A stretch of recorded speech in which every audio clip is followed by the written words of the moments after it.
Good evening and welcome, friends, fiends, family, phantoms, ghosts, ghouls, welcome listeners and new listeners. Secure your tinfoil hats, buckle down tight, and hold on loosely as we soar over the rocky tops of the La Platas on a Rocky Mountain high, get sucked into the vortex of the Four Corners, and settle down snugly at mile marker 420 in colorful Colorado. It is Saturday, October 29th, Sunday, October 30th for those of you across the pond and beyond. Good morning, good afternoon, and good evening to you, and welcome to We Are Paradox Media's Late Night in the Rockies. I hope you had an awesome weekend so far. Thank you so much for joining us tonight on one of our many outlets. If you're listening live right now, you may be listening to us on KPNL Radio, which you can find on KPNL Radio at kpnl-db.com. You may also find us on eTalk Radio, which you can find at etalk.tv/radio, as well as Spreaker.com under We Are Paradox Media. If you want to listen to us on your free time, whether you're working it, or working out, feel free to look us up once more under We Are Paradox Media at Spreaker, Spotify, Apple Podcasts, Google Podcasts, iTunes, iHeartRadio, Castbox, Tumblr, SoundCloud, TuneIn Radio, Deezer, Podcast Addict, Podcast Chaser, Podvine. Make sure you mosey on over to our YouTube channel, We Are Paradox Media. Please subscribe, follow, like any video that you have listened to, and please be sure to leave us a little comment as far as what you thought about the show, what we could do to improve the show, as well as what guests you'd like to see in the near future. Speaking of guests in the near future, we have Mr. Bill Hauser on tomorrow night with his Ghost Box Live. It's going to be freaking amazing. It's actually been quite some time since we've had Bill on the show, and we're going to do it a little differently. In the past, we've done the Ghost Box live from his house, but tomorrow night, we're going to be doing it in a schoolyard. Here, I have notes on this I actually wrote down so I wouldn't forget because, I have all the timers and I don't retain everything, but it's going to be where Fleetwood Elementary used to be. And they actually tore down this school. They were going to build a new building or complex or whatnot. And I don't know if it was the locals that were like, hey, we really need a park or whatnot. So instead of building something there, they actually just made a park. So who's to say whether or not, they tore down the building while they're checking out this old building, or maybe things on the ground were going haywire, we're all haunty and stiff. Who knows if that happened or if they actually just decided, well, hey, let's just build a park here. Bill was saying that there's a lot of landmines there in that park, so you better watch where you step. But yeah, it's supposed to be a super epic show. He says there's a parking lot there where he's planning on parking because they're supposed to actually be having the storm of the century tomorrow. So we'll see what happens. All right, so I've had some issues getting the fellas on the line here. So, unfortunately, Miss Mia won't be joining us this evening. But, oh, Travis says he won't be making it tonight. So, Travis, Robert, Kevin McDougal, and Rick Kirkby. None of those guys answered. So, if we must, in the spirit of Halloween, we shall go and do a story time. But in the meantime, excuse me, I'm going to try to start a call in the after party. So maybe we'll just do a Halloween party, after party sort of thing. So I'm going to start call here. Leave a little comment. Early Halloween After party.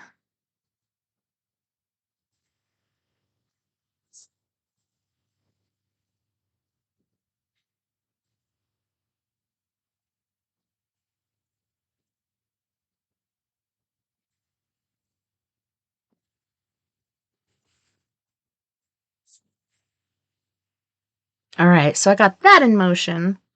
I can start reading here shortly. And if somebody pops in, then we'll put the book down and we'll go on to there.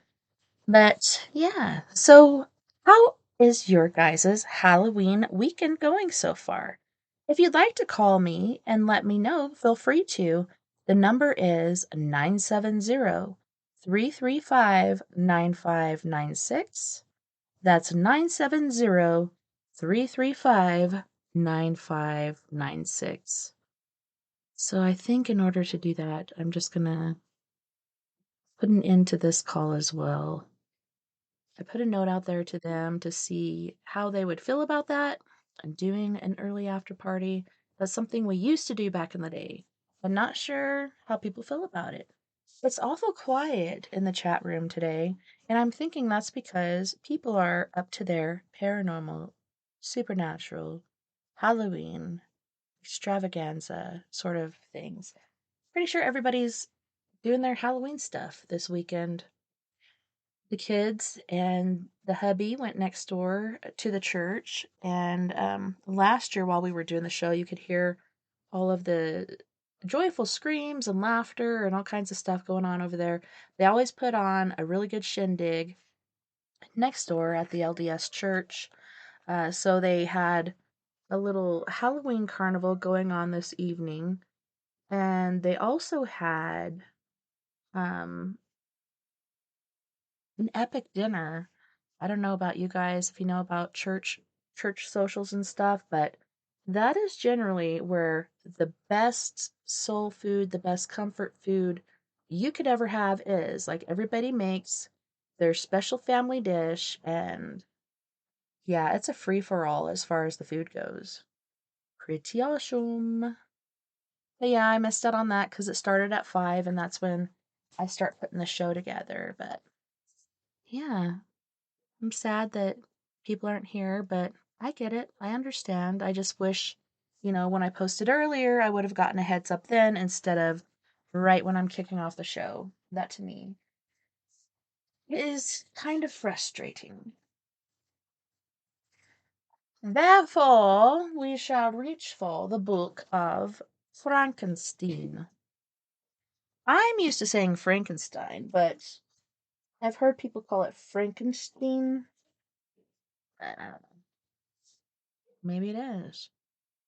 Who am I to say? So we'll be reading from that and then some more Halloween stories. Had I known this was going to happen as well, I would have updated the show. So it's going to say Paradox Paranormal Forum when in fact it's story time with me, TessaTNT. But it's all good. We have a pretty epic month coming up for November. Not only is the Paranormal Forum on my birthday, we have Chris Garcia on the 19th. We have the Midnight Paranormal Society on the 12th. And we have Mr. Patrick Cross on the 5th, as well as Mama Mary, aka Mary Bassett, on the 27th. So next month is going to be pretty epic. I think we may have 3 story times unless somebody else pops up and says they want to book it. But yeah, it's going to be a pretty awesome month. All right. Ooh, is this chapter? I believe we're on chapter 11. So before we go there, I'm going to take a little hit of my vape. Take a little drinky off my Halloween juice. And I need to pull up my effects. Here it is. You guys ready for this? Oh, you are? Oh, I know. I'm pretty excited too. It's gonna be pretty awesome.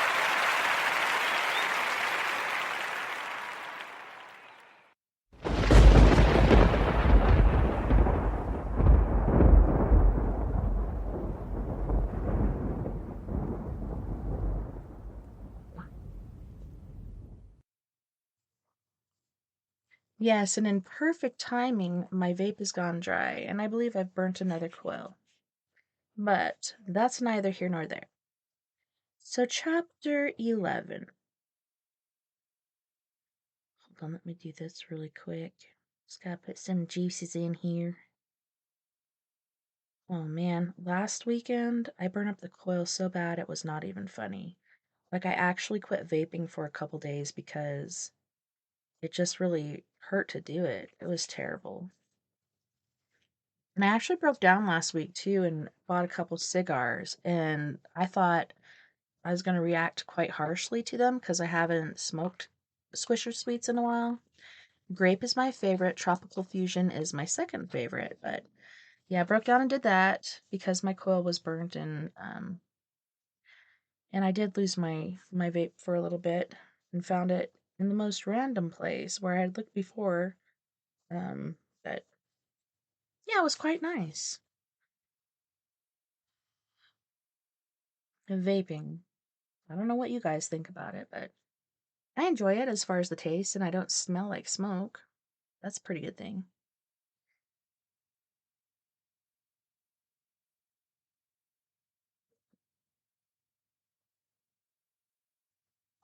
All right, chapter 11. Frankenstein. It is with considerable difficulty that I remember the original era of my being. All the events of that period appear confused and indistinct. A strange multiplicity of sensations seized me, and I saw, felt, heard, and smelt at the same time. And it was, indeed, a long time before I learned to distinguish between the operations of my various senses. By degrees, I remember, a stronger light pressed upon my nerves, so that I was obliged to shut my eyes.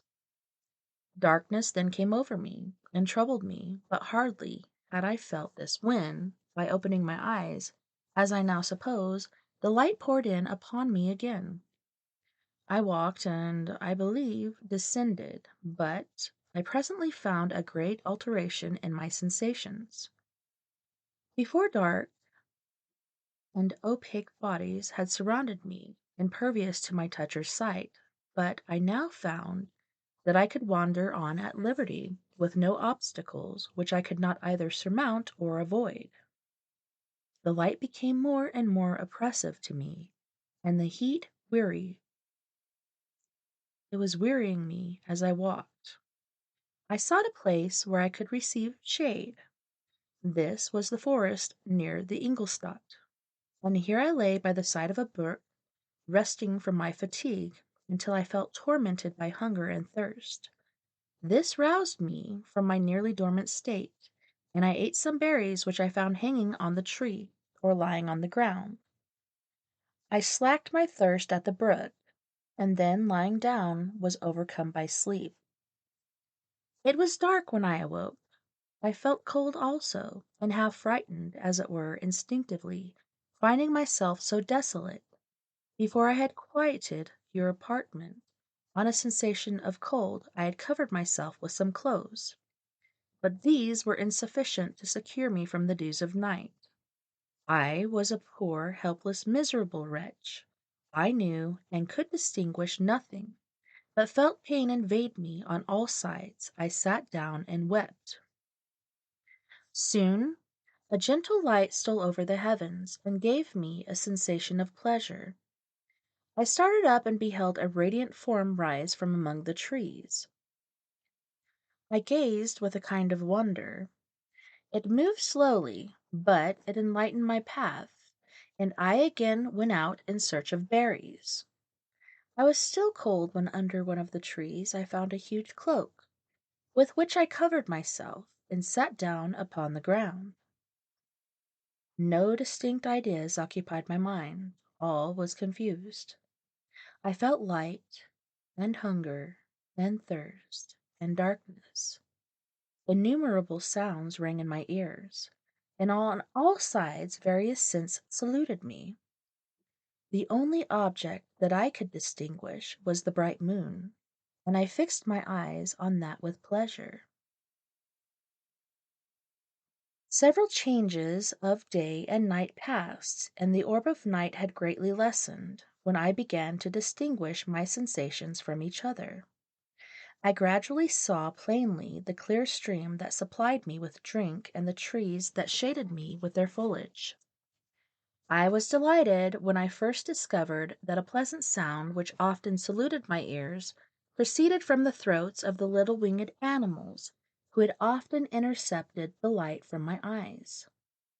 I began also to observe with greater accuracy the forms that surrounded me, and to perceive the boundaries of the radiant roof of light which canopied me. Sometimes I tried to imitate the pleasant songs of the birds, but was unable. Sometimes I wished to express my sensations in my own mode, but the uncouth and inarticulate sounds which broke from me frightened me into silence again. The moon had disappeared from the night, and again, with a lessened form, showed itself, while I still remained in the forest. My sensations had by this time become distinct, and my mind received every day additional ideas. My eyes became accustomed to the light and to perceive objects in their right forms. I distinguished the insect from the herb, and by degrees one herb from another. I found that the sparrow uttered none but harsh notes, whilst those of the blackbird and thrush were sweet and enticing. One day, when I was oppressed by cold, I found a fire which had been left by some wandering beggars, and was overcome with delight at the warmth I had experienced from it. In my joy, I thrust my hand into the live embers, but quickly drew it out again with a cry of pain. How strange, I thought, that the same cause should produce such opposite effects. I examined the materials of the fire, and to my joy found it to be composed of wood. I quickly collected some branches, but they were wet and would not burn. I was pained at this, and sat still, watching the operation of the fire. The wet wood which I had placed near the heat dried, and itself became inflamed. I reflected on this, and by touching the various branches I discovered the cause, and busied myself in collecting a great quantity of wood, that I might dry it and have a plentiful supply of fire. When night came on, and brought sleep with it, I was in the greatest fear lest my fire should be extinguished. I covered it carefully with dry wood and leaves, and placed wet branches upon it, and then, spreading my cloak, I lay on the ground, and sunk into sleep. It was morning when I awoke, and my first care was to visit the fire.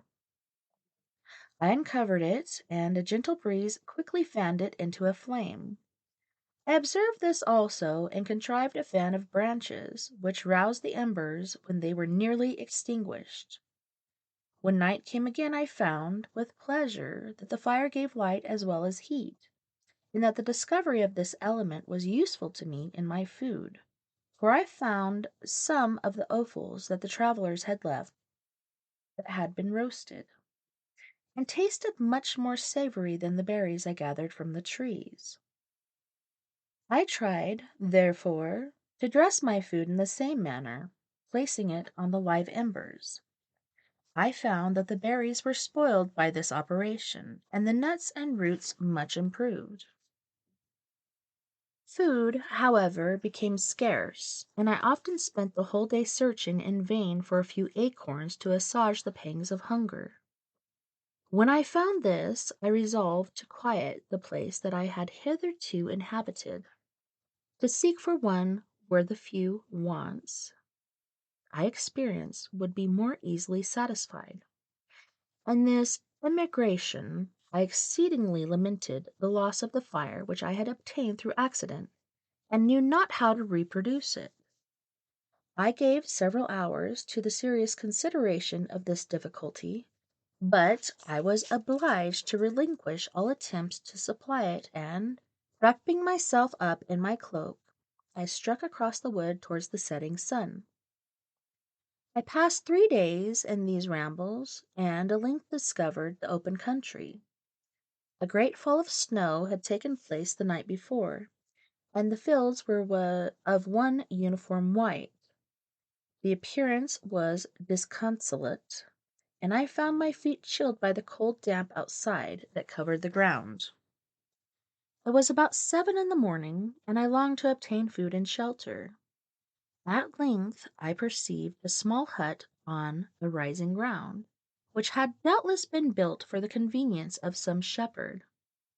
This was a new sight to me, and I examined the structure with great curiosity. Finding the door open, I entered.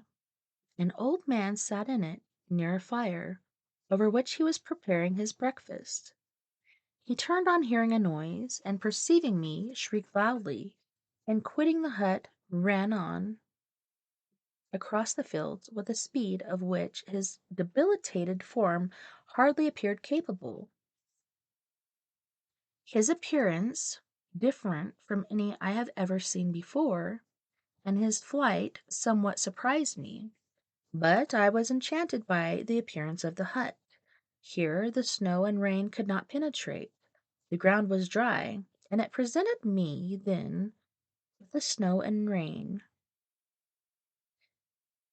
and then as exquisite and divine a retreat as a pandemonium appeared to the demons of hell after their sufferings in the lake of fire. I greedily devoured the remnants of the shepherd's breakfast, which consisted of bread, cheese, milk, and wine. The latter, however, I did not like. Then, overcome by fatigue, I lay down among some straw and fell asleep. It was noon when I awoke, and, allured by the warmth of the sun, which shone brightly on the ground, I determined to recommence my travels, and depositing the remains of the peasant's breakfast in a wallet I found, proceeded across the fields for several hours, until at sunset I arrived at a village. How miraculous did this appear! The huts, the immediately placed my foot within the door before children shrieked, and one of the women fainted. The whole village was roused. Some fled, some attacked me until grievously bruised by stones, and many other kinds of missile weapons. I escaped to the open country, and fearfully took refuge in a low hovel, quite bare, and making a wretched appearance after the palaces I had beheld in the village. This hovel, however, joined a cottage of a neat and pleasant appearance, but after my late dearly bought experience I dared not enter it. My place of refuge was constructed of wood, so low that I could with difficulty sit upright in it. No wood, however, was placed on the earth which formed the floor, but it was dry, and although the wind entered it by innumerable chunks, I found it an agreeable asylum from the snow and rain. Here then I retreated, and lay down, happy to have found a shelter, however miserable from the inclemency of the season, and still more from the barbarity of man. As soon as morning dawned, I crept from my kennel, that I might view the adjacent cottage and discover if I could remain in the habitation I had found. It was situated against the back of the cottage, and surrounded on all sides, which were exposed by a pigsty and a clear pool of water. One part was open, and by that I had crept in, but now I covered every crevice by which I might be perceived with stones and wood, yet in such a manner that I might move them on occasion to pass out. All the light I enjoyed came through the sty, and that was sufficient to me. Having thus arranged my dwelling and carpeted it with clean straw, I retired, for I saw the figure of a man at a distance, and I remembered too well my treatment the night before to trust myself in his power. I had first, however, provided for my sustenance for that day by a loaf of coarse bread, which I purloined, and a cup with which I could drink, more conveniently than from my hand, of the pure water which flowed by my retreat. The floor was a little raised so that it was kept perfectly dry, and by this vicinity to the chimney of the cottage it was tolerably warm. Being thus provided, I resolved to reside in this hovel until something could occur which might alter my determination. It was indeed a paradise compared to the bleak forest, my former residence, the rain-dropping branches, and dank earth. I ate my breakfast with pleasure, and was about to remove a plank to procure myself a little water, when I heard a step, and looked through a small chink.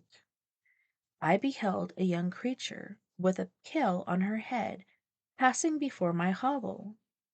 The girl was young, and of gentle demeanor, unlike what I have since found cottages and farmhouse servants to be.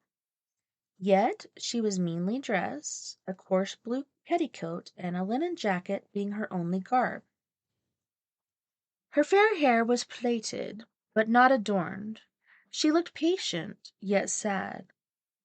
I lost sight of her, and in about a quarter of an hour she returned bearing a pail, which was now partly filled with milk. As she walked along, seemingly incommoded by the burden, a young man met her, whose countenance expressed a deeper despondence.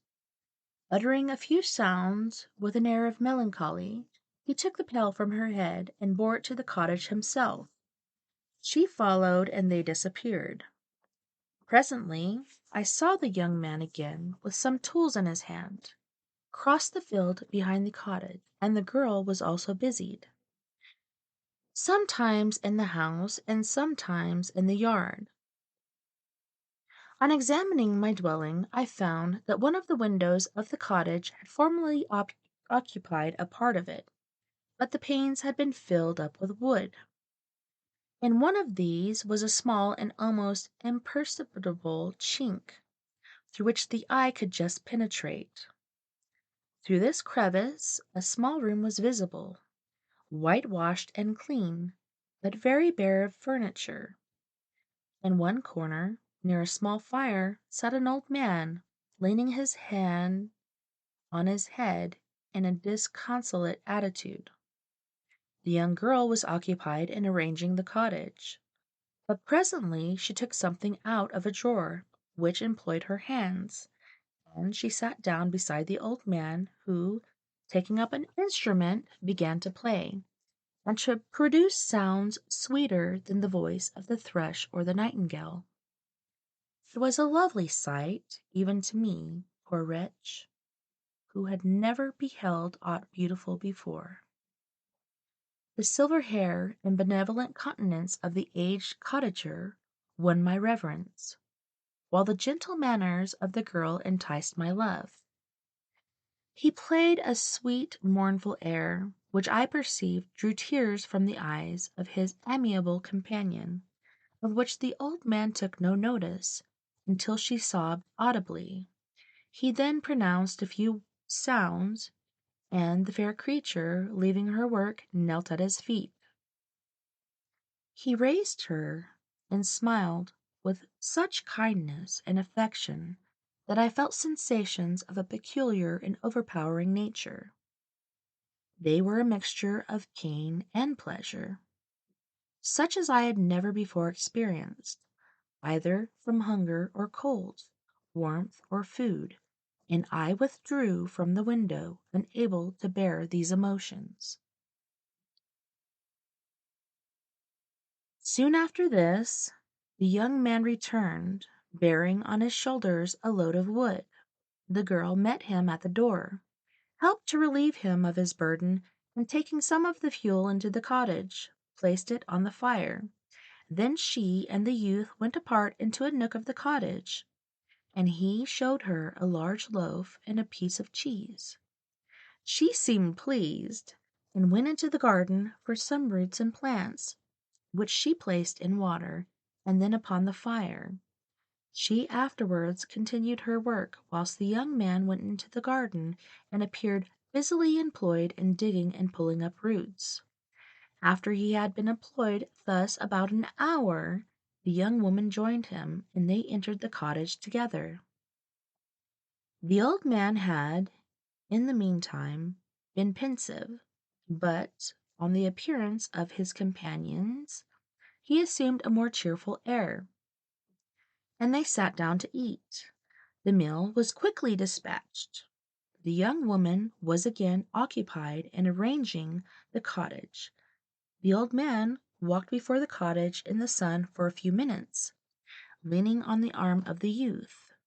Nothing could exceed in beauty the contrast between these two excellent creatures. One was old, with silver hairs and a countenance beaming with benevolence and love. The younger was slight and graceful in his figure, and his features were molded with the finest symmetry. Yet his eyes and attitude expressed the utmost sadness and despondency. The old man returned to the cottage, and the youth, with tools different from these he had used in mourning, directed his steps across the field. Night quickly shut in, but to my extreme wonder I found that the cottages had a means of prolonging light by the use of tapers, and was delighted to find that the setting of the sun did not put an end to the pleasure I experienced in watching my human neighbors. In the evening the young girl and her companion were employed in various occupations which I did not understand, and the old man again took up the instrument which produced the divine sounds that had enchanted me in the morning. So soon as he had finished, the youth began, not to play, but to utter sounds that were monotonous, and neither resembling the harmony of the old man's instrument nor the songs of the birds. I since found that he read aloud, but at that time I knew nothing of the science of words or letters. The family, after having been thus occupied for a short time, extinguished their lights and retired, as I conjectured, to rest.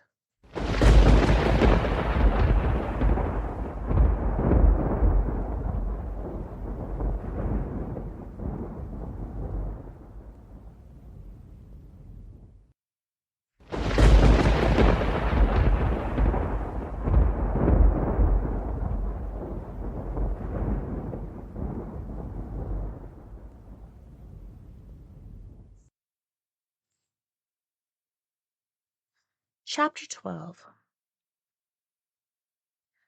I lay on my straw, but I could not sleep. I thought of the occurrences of the day. What chiefly struck me was the gentle manners of these people, and I longed to join them, but dared not. I remembered too well the treatment I had suffered the night before from the barbarous villagers, and resolved, whatever course of conduct I might hereafter think it right to pursue, that for the present I would remain quietly in my hovel, watching, and endeavoring to discover the motives which influenced their actions. The cottagers arose the next morning before the sun. The young woman arranged the cottage and prepared the food, and the youth departed after the first meal. This day was passed in the same routine as that which preceded it. The young man was constantly employed out of doors, and the girl in various laborious occupations within. The old man, whom I soon perceived to be blind, employed his leisure hours on his instrument or in contemplation. Nothing could exceed the love and respect which the younger cottagers exhibited towards their vulnerable companions. They performed towards him every little office of affection and duty with gentleness, and he rewarded them by his benevolent smiles.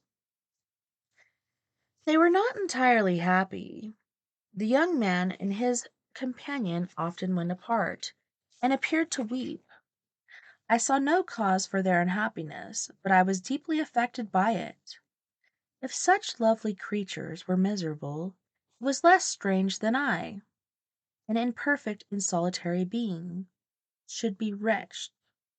Yet, why were these gentle beings unhappy?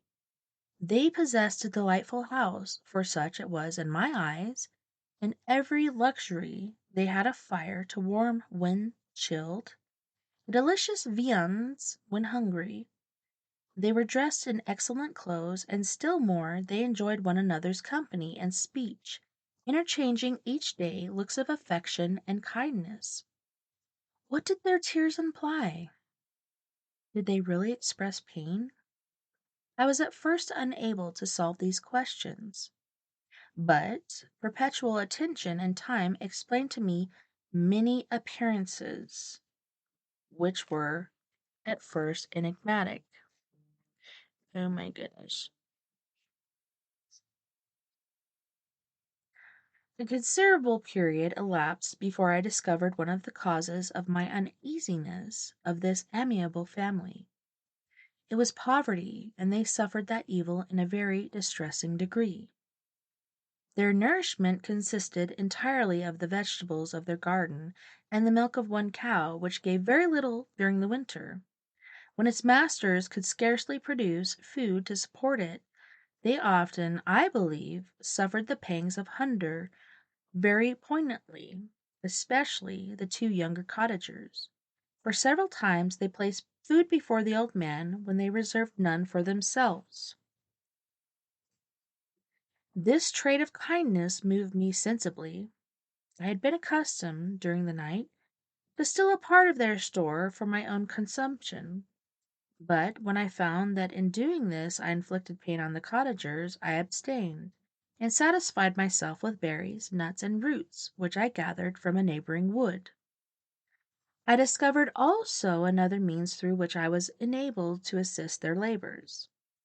I found that the youth spent a great part of each day in collecting wood for the family fire, and during the night I often took this tool to use, of which I quickly discovered and brought home firing sufficient from the consumption of several days. I remember the first time that I did this. The young woman, when she opened the door in the morning, appeared greatly astonished on seeing a great pile of wood on the outside. She uttered some words in a loud voice, and the youth joined her, who also expressed surprise. I observed, with pleasure, that he did not go to the forest that day, spent it in repairing the cottage and cultivating the garden. By degrees, I made a discovery of still greater moment. I found that these people possessed a method of communicating their experience and feelings to one another by articulate sounds. I perceived that the words they spoke sometimes produced pleasure or pain, smiles or sadness, in the minds and countenances of the hearers. This was indeed a godlike science. I ardently desired to become acquainted with it, but I was baffled in every attempt I made for this purpose. Their pronunciation was quick, and the words they uttered not having any apparent connection with visible objects, I was unable to discover any clue by which I could unravel the mystery of their reference. By great application, however, and after having remained during the space of several revolutions of the moon in my hovel, I discovered the names that were given to some of the most familiar objects of discourse. I learned and applied the words fire, milk, bread, and wood. I learned also the names of the cottagers themselves.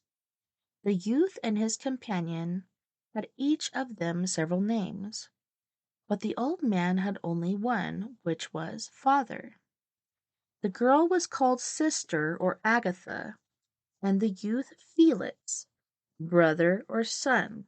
I cannot describe the delight I felt when I learned the ideas appropriated to each of these sounds, and was able to pronounce them. I distinguished several other words without being able as yet to understand or apply them, such as good, dearest, unhappy. I spent the winter in this manner. The gentle manners and beauty of the cottagers greatly endeared them to me. When they were unhappy, I felt depressed. When they rejoiced, I sympathized in their joys. I saw few human beings besides them, and if any other happened to enter the cottage, their harsh manners and rude gait only enhanced to me the superior accomplishments of my friends. The old man, I could perceive, often endeavored to encourage his children, as sometimes I found that he called them, cast off their melancholy. He would talk in a cheerful accent, with an expression of goodness that bestowed pleasure even upon me. Agatha listened with respect, her eyes sometimes filled with tears, which she endeavored to wipe away unperceived. But I generally found that her countenance and tone were more cheerful after having listened to the exhortations of her father. It was not thus with Felix. He was always the saddest of the group, and, even to my unpractised senses, he appeared to have suffered more deeply than his friends. But if his countenance was more sorrowful, his voice was more cheerful than that of his sister, especially when he addressed the old man. I could mention innumerable instances which, although slight, mark the dispositions of these amiable cottagers. In the midst of poverty and want, Felix carried with pleasure to his sister the first little white flower that peeped out from beneath the snowy ground. Early in the morning, before she had risen, he cleared away the snow that obstructed her path to the milk house, drew water from the well, and brought the wood from the outhouse, where, to his perpetual astonishment, he found his store always replenished by an invisible hand. In the day, I believe, he worked sometimes for a neighboring farmer, because he often went forth and did not return until dinner, yet brought no wood with him. At other times he worked in the garden, but as there was little to do in the frosty season, he read to the old man and Agatha. This reading had puzzled me at first, but by degrees I discovered that he uttered many of the same sounds when he read as when he talked. I conjectured, therefore, that he found on the paper signs for speech which he understood, and I ardently longed to comprehend there also. But how was that possible when I did not even understand the sounds for which they stood as signs? I improved, however, sensibly in this science, but not sufficiently to follow up any kind of conversation. Although I applied my whole mind to the endeavor, for I easily perceived that, although I eagerly longed to discover myself to the cottagers, I ought not to make the attempt until I had first become master of their language, which knowledge might enable me to make them overlook the deformity of my figure, for with this also the contrast perpetually presented to my eyes had made me acquainted. I had admired the perfect forms of my cottagers, their grace, beauty, and delicate complexions. But how was I terrified when I viewed myself in a transparent pool!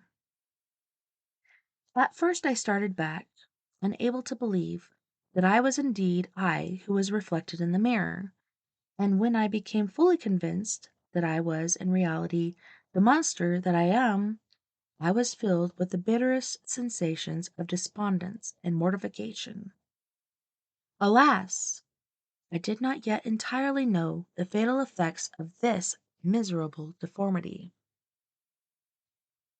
As the sun became warmer, and the light of the day longer, the snow vanished, and I beheld the bare trees and black earth. From this time Felix was more employed, and the heart-moving indications of impending famine disappeared. Their food, as I afterwards found, was coarse, but it was wholesome, and they procured a sufficiency of it. Several new kinds of plants sprang up in the garden, which they dressed, and these signs of comfort increased daily as the season advanced.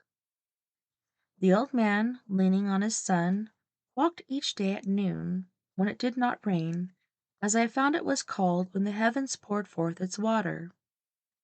This frequently took place, but a high wind quickly dried the earth, and the season became far more pleasant than it had been. My mode of life in my hovel was uniform. During the morning I attended the motions of the cottagers, and then, when they were dispersed in various occupations, I slept. The remainder of the day was spent in observing my friends. When they had retired to rest, if there was any moon, or the night was starlight, I went into the woods and collected my own food and fuel for the cottage. When I returned, as often as it was necessary, I cleared their path from the snow and performed those offices that I had been seen done by Felix. I afterwards found that these labors, performed by an invisible hand, greatly astonished them, and once or twice I heard them, on these occasions, utter the words, "Good spirit," "Wonderful," but I did not then understand the signification of these terms. My thoughts now became more active, and I longed to discover the motives and feelings of these lovely creatures. I was inquisitive to know why Felix appeared so miserable and Agatha so sad. I thought, foolish wretch, that I might be in my power to restore happiness to these deserving people. When I slept or was absent, the forms of the vulnerable blind father, the gentle Agatha, and the excellent Felix filtered before me. I looked upon them as superior beings, who would be the arbiters of my future destiny. I formed, in my imagination, 1,000 pictures of presenting myself to them, and their reception of me.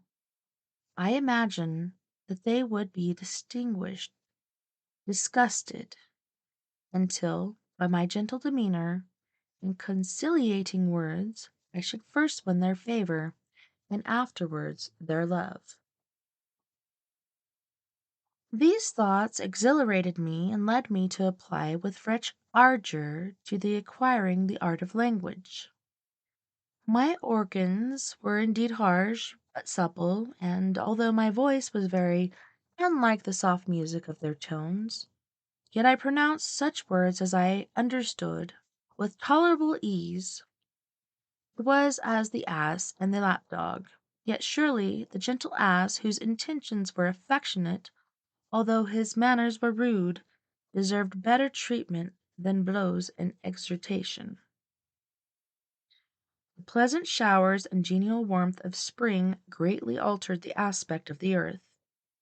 Men who before this change seemed to have hidden their eyes in caves, dispersed themselves, and were employed in various arts of cultivation. The birds sang in more cheerful tones, and the leaves began to bud forth on the trees. Happy, happy earth, fit habitation for gods, which, so short a time before, was bleak, damp, and unwholesome. My spirits were elevated by the enchanting experience and appearance of nature. The past was blotted from my memory, the present was tranquil, and the future gilded by bright rays of hope and anticipations of joy.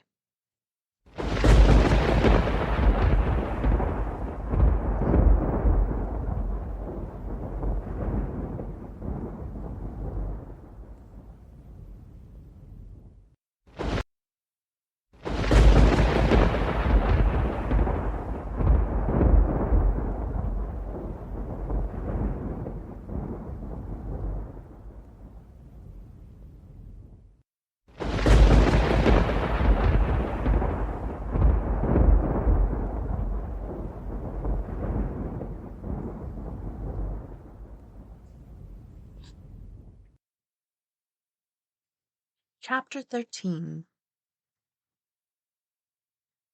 I now hasten to the more moving part of my story. I shall relate events that impressed me with feelings which, from what I had been, have made me what I am.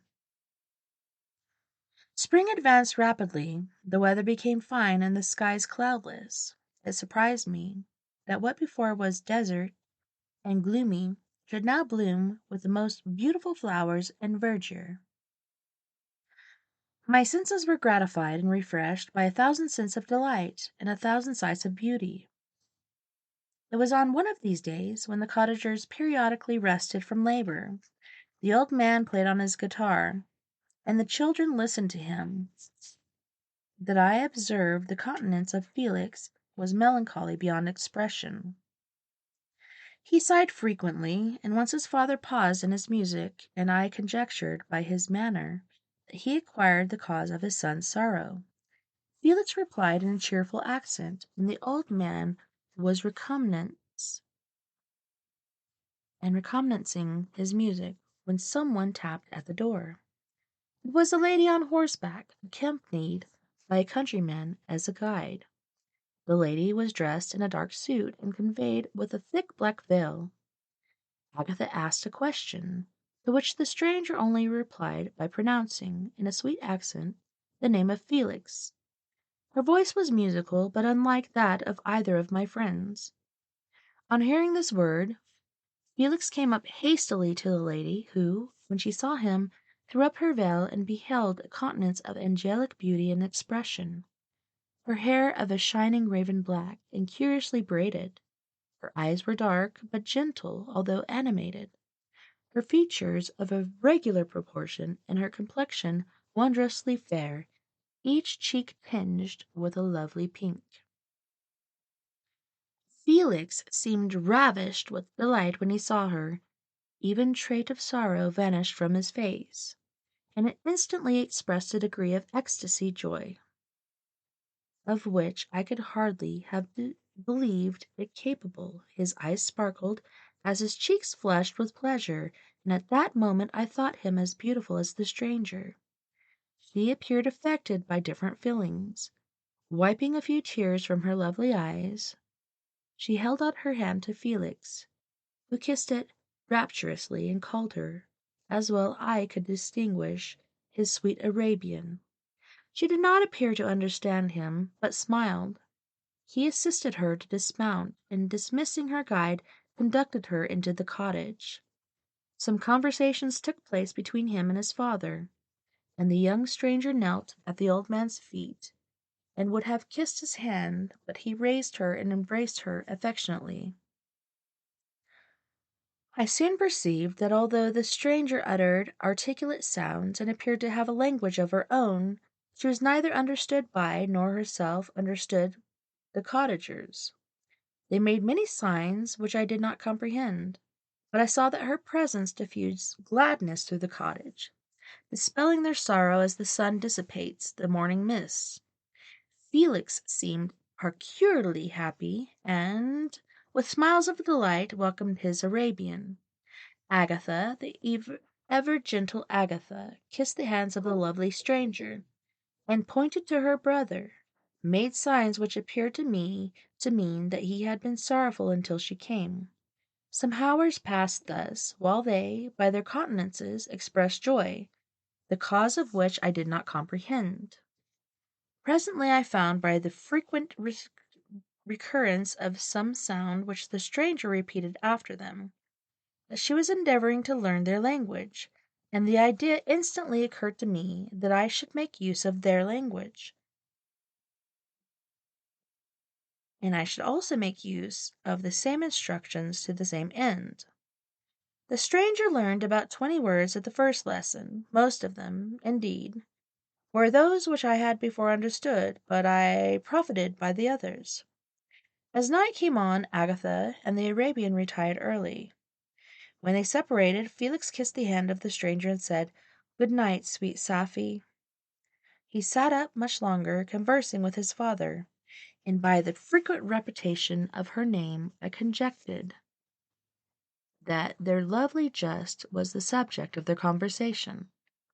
I ardently desired to understand them, and bent every faculty towards the purpose, but found it utterly impossible.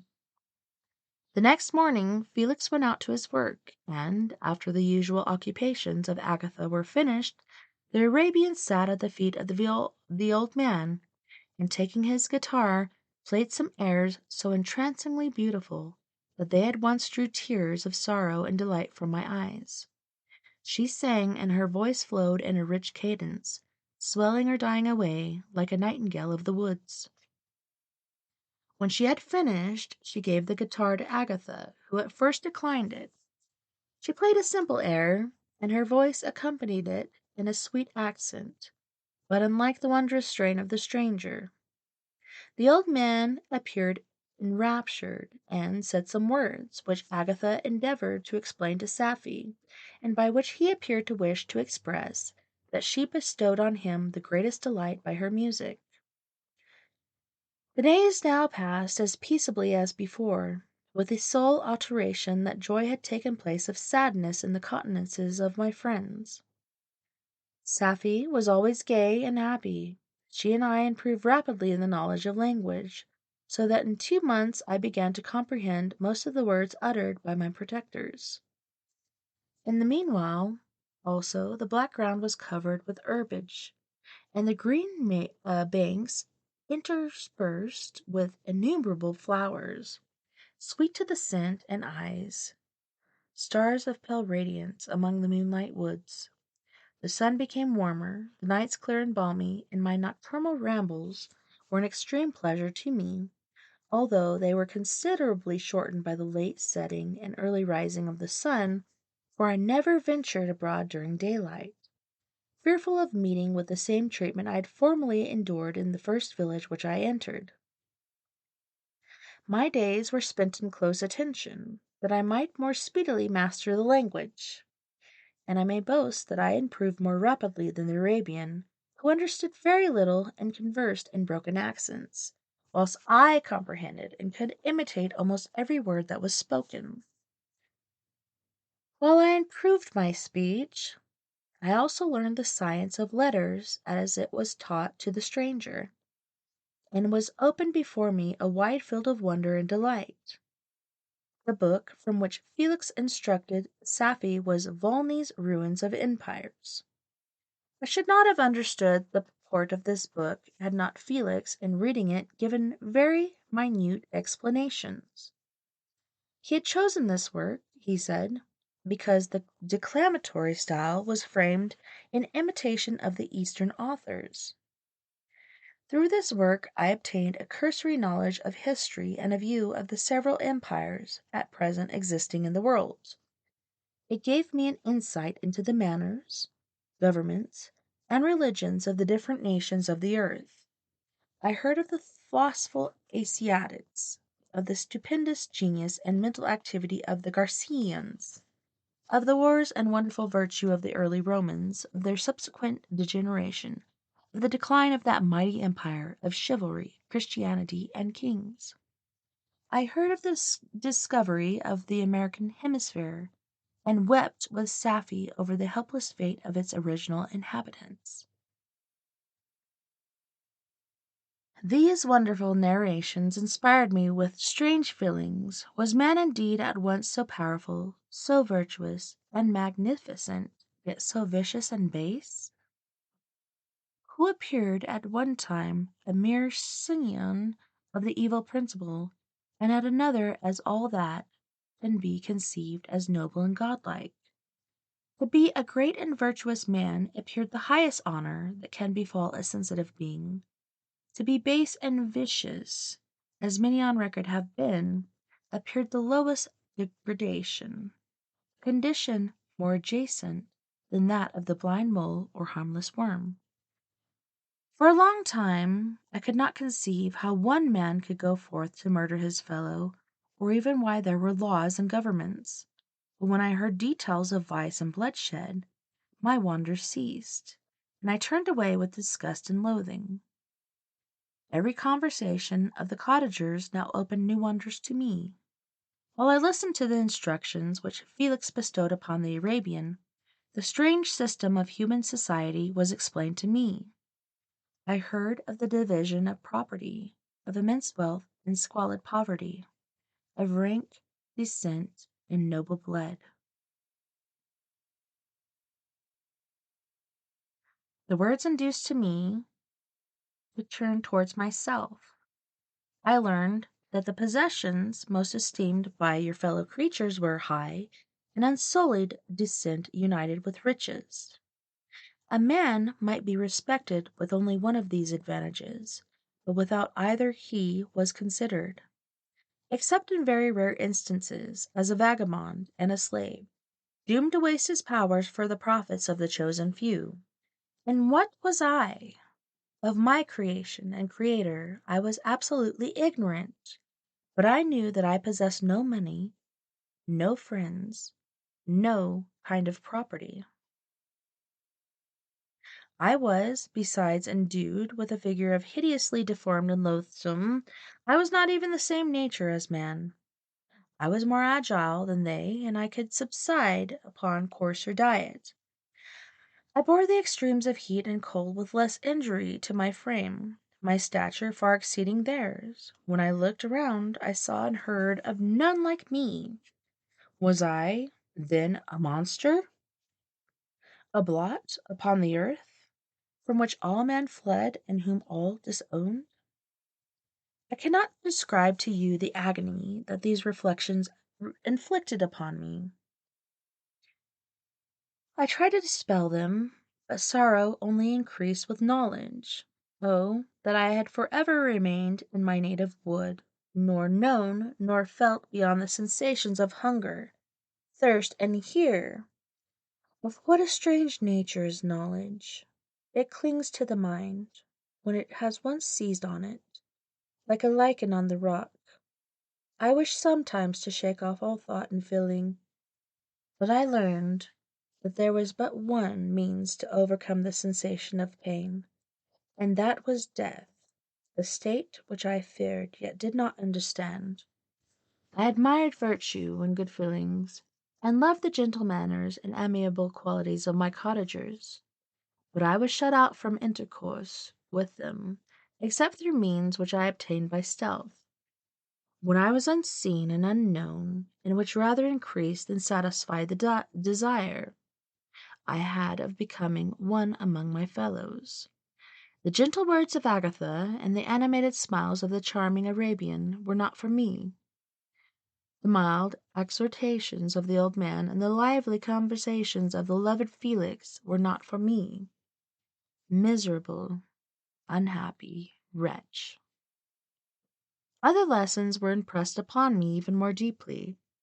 I heard of the difference of sexes, and the birth and growth of children, how the father doted on the smiles of the infant and the lively sallies of the older child, how all the life and cares of the mother were wrapped up in the precious charge, how the mind of youth expanded and gained knowledge of brother, sister, and all various relationships which bind one human being to another in mutual bonds.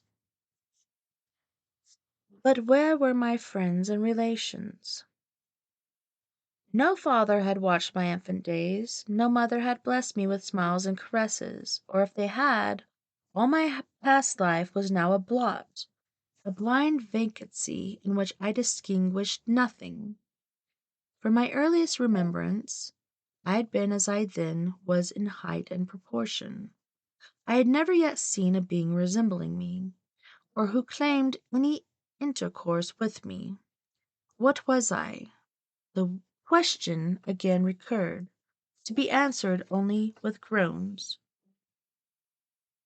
I will soon explain to what these feelings tended, but allow me now to return to the cottagers, whose story excited me in such various feelings of indignation, delight, and wonder, but which all terminated in additional love and reverence for my protectors, for so I loved in an innocent, half painful self-deceit to call them.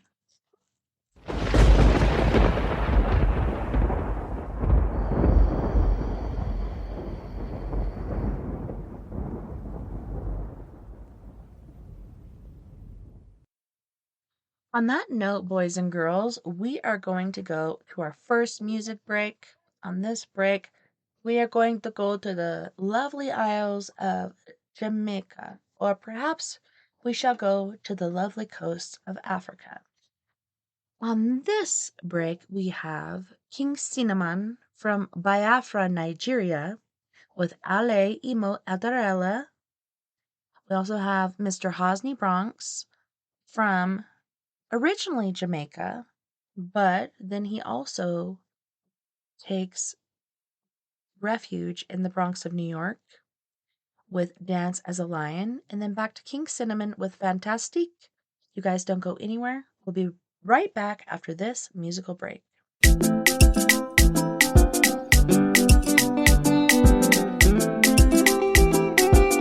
We stop on speed.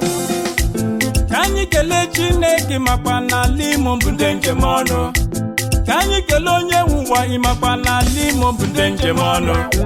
Alimo, alime derelo, alimo, alime derelo, alimo state, alime derelo, alimo, alime derelo, alimo state, alime derelo, alimo, alime derelo. Democracy merelo, ndime merelo, alimo, alime derelo, alimo, alime derelo, alimo state, alime derelo, alimo, alime derelo. Democracy merelo, ndime merelo, alimo, making head ya. Ebere marama, ofana marama, yes lady marama, her excellency. Emeka hedio hamma, emeka hedio hamma. Omenka unanya nidio hamma, omenka unanya wa. Emeka neki modima, emeka neki modima, emeka puta no boy.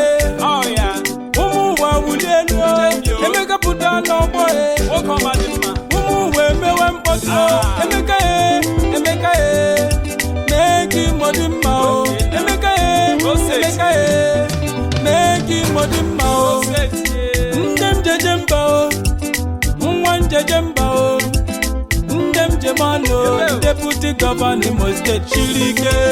Gerard Ronna Karaka, Wokoma Dima, Porabo, deputy governor will Deregima, Alukuta Deregima, Alima State Deregima, Ala Nigeria Maragima, Onya Jemano, Standing one Muche Karaka, Stanley, Onya Babamba, President Good Life Foundation, Shirike, President General, Senate Group of Companies, President General, Financial Master Karaka, Alo Were Deregima, Alambise Deregima, Alimo State Deregima, Ala Nigeria Maragima, Onya Jemano, Franklin Neti Shirike, Meme Arabido Hotels, ABC Transport Karaka, Alo Were Deregima, Alambise Deregima, Alimo State Deregima, Ala Nigeria Maragima,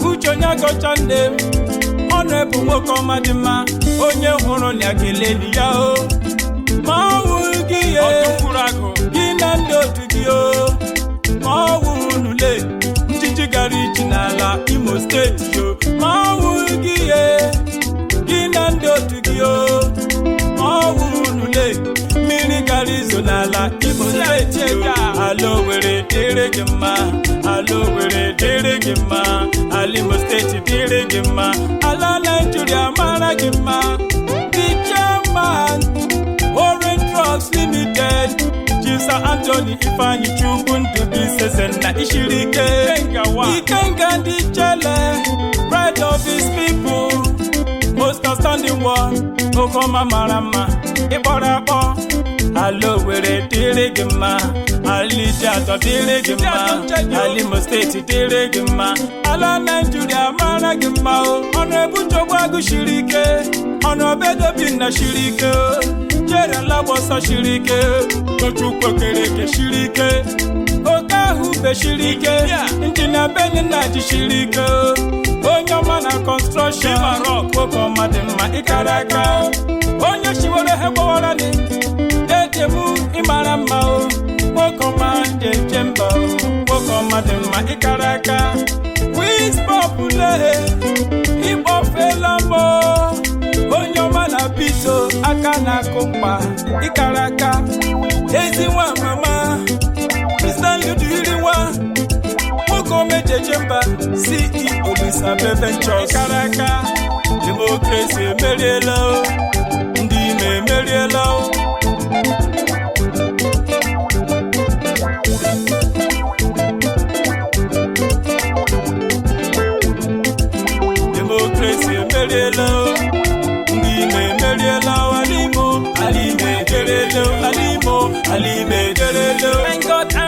Imo State. Emeka has come to rejuvenate. Imo State, make you jubilate, make you celebrate. Emeka shipwen be say, this one no be say them say. Emeka has come to rejuvenate. Imo State, celebrate, make you jubilate. Ala mekele His Excellency Achikudenwa. Mekele kwa His Excellency Dr. Hakim. Yemaka Right Honorable BDK. Mekele kwa Right Honorable Jones Oyereri. Ala mekele Senator Onyebuchi Mr. Empowerment. Mekele kwa Right Honorable Emeka Chinedu. Umo mimo lowali bia mezie na Alimo. Alima Adilama. Cliffito.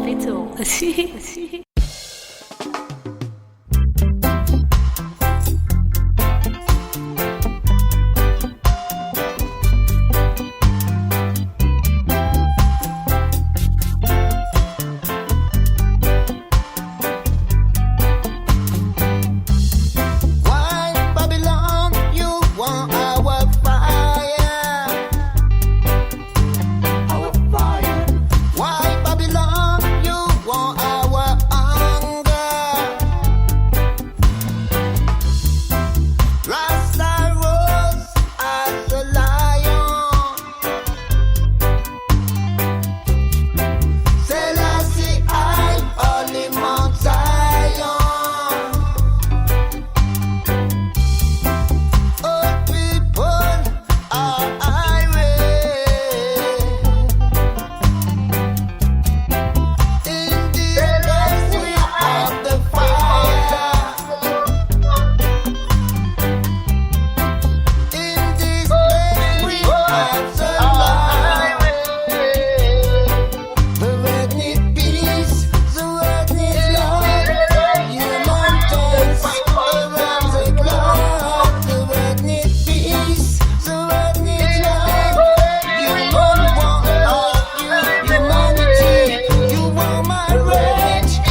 a bam bam.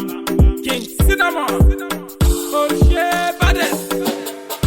Take your bam bam anywhere you day. Throw your bam bam, it is a Friday. Come on, let's ball, it is a holiday. Anything you want, baby, I will pay. Take your bam bam anywhere you day. Throw your bam bam, it is a Friday. Come on, let's ball, it is a holiday. Anything you want, baby, I will pay. Fantastic. Baby girl, you romantic. Fantastic. Baby girl, you romantic. Put your brother, baby, gather something. Come on closer, baby, gather 19. I know you better, but I am the king. Your backside bigger than Bombay. Baby girl, broncotum. I like the way you whine your broncotum. Baby girl, broncotum. I like the way you whine your broncotum. Jamaica, Ghana, shout out to the ladies in Asia, Nigeria, South Africa. Say me love you. Please me, baby. Yeah. Turn up from you. Take your bam bam anywhere you day. Throw your bam bam, it is a Friday. Come on, let's go, it is a holiday. Anything you want, baby, I will pay. Take your bam bam anywhere you day. Throw your bam bam, it is a Friday. Come on, let's go, it is a holiday. Anything you want, baby, I will pay. Fantastic. Baby girl, you romantic.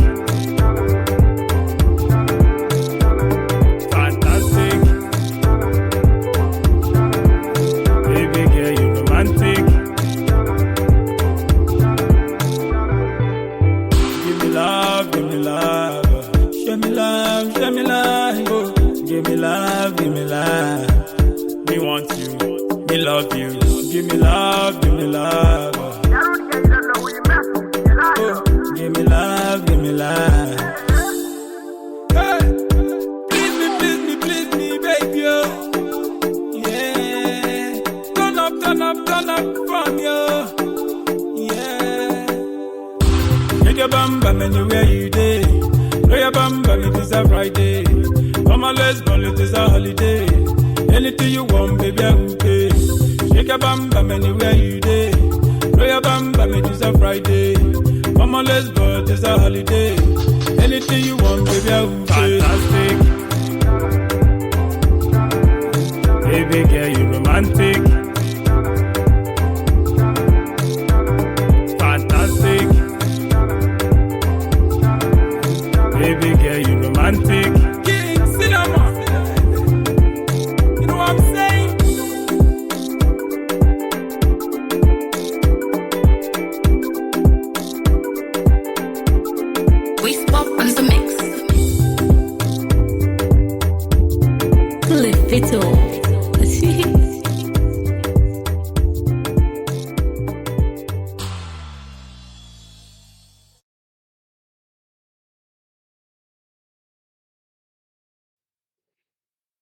Welcome back, and thank you so much for joining us on We Are Paradox Media's Late Night in the Rockies.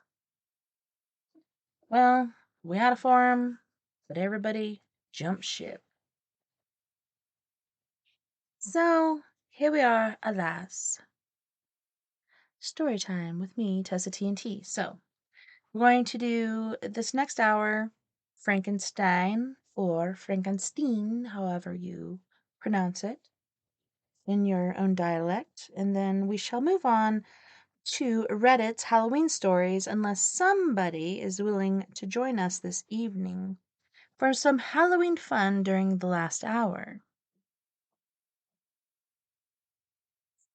And therefore, I give to you Chapter 14.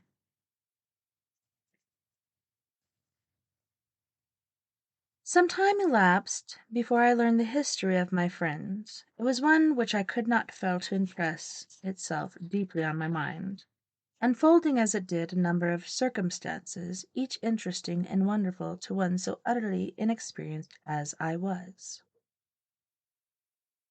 The name of the old man was de Lacy. He was descended from a good family in France, where he had lived for many years in affluence, respected by his superiors and beloved by his equals. His son was bred in the service of his country, and Agatha had ranked with ladies of the highest distinction.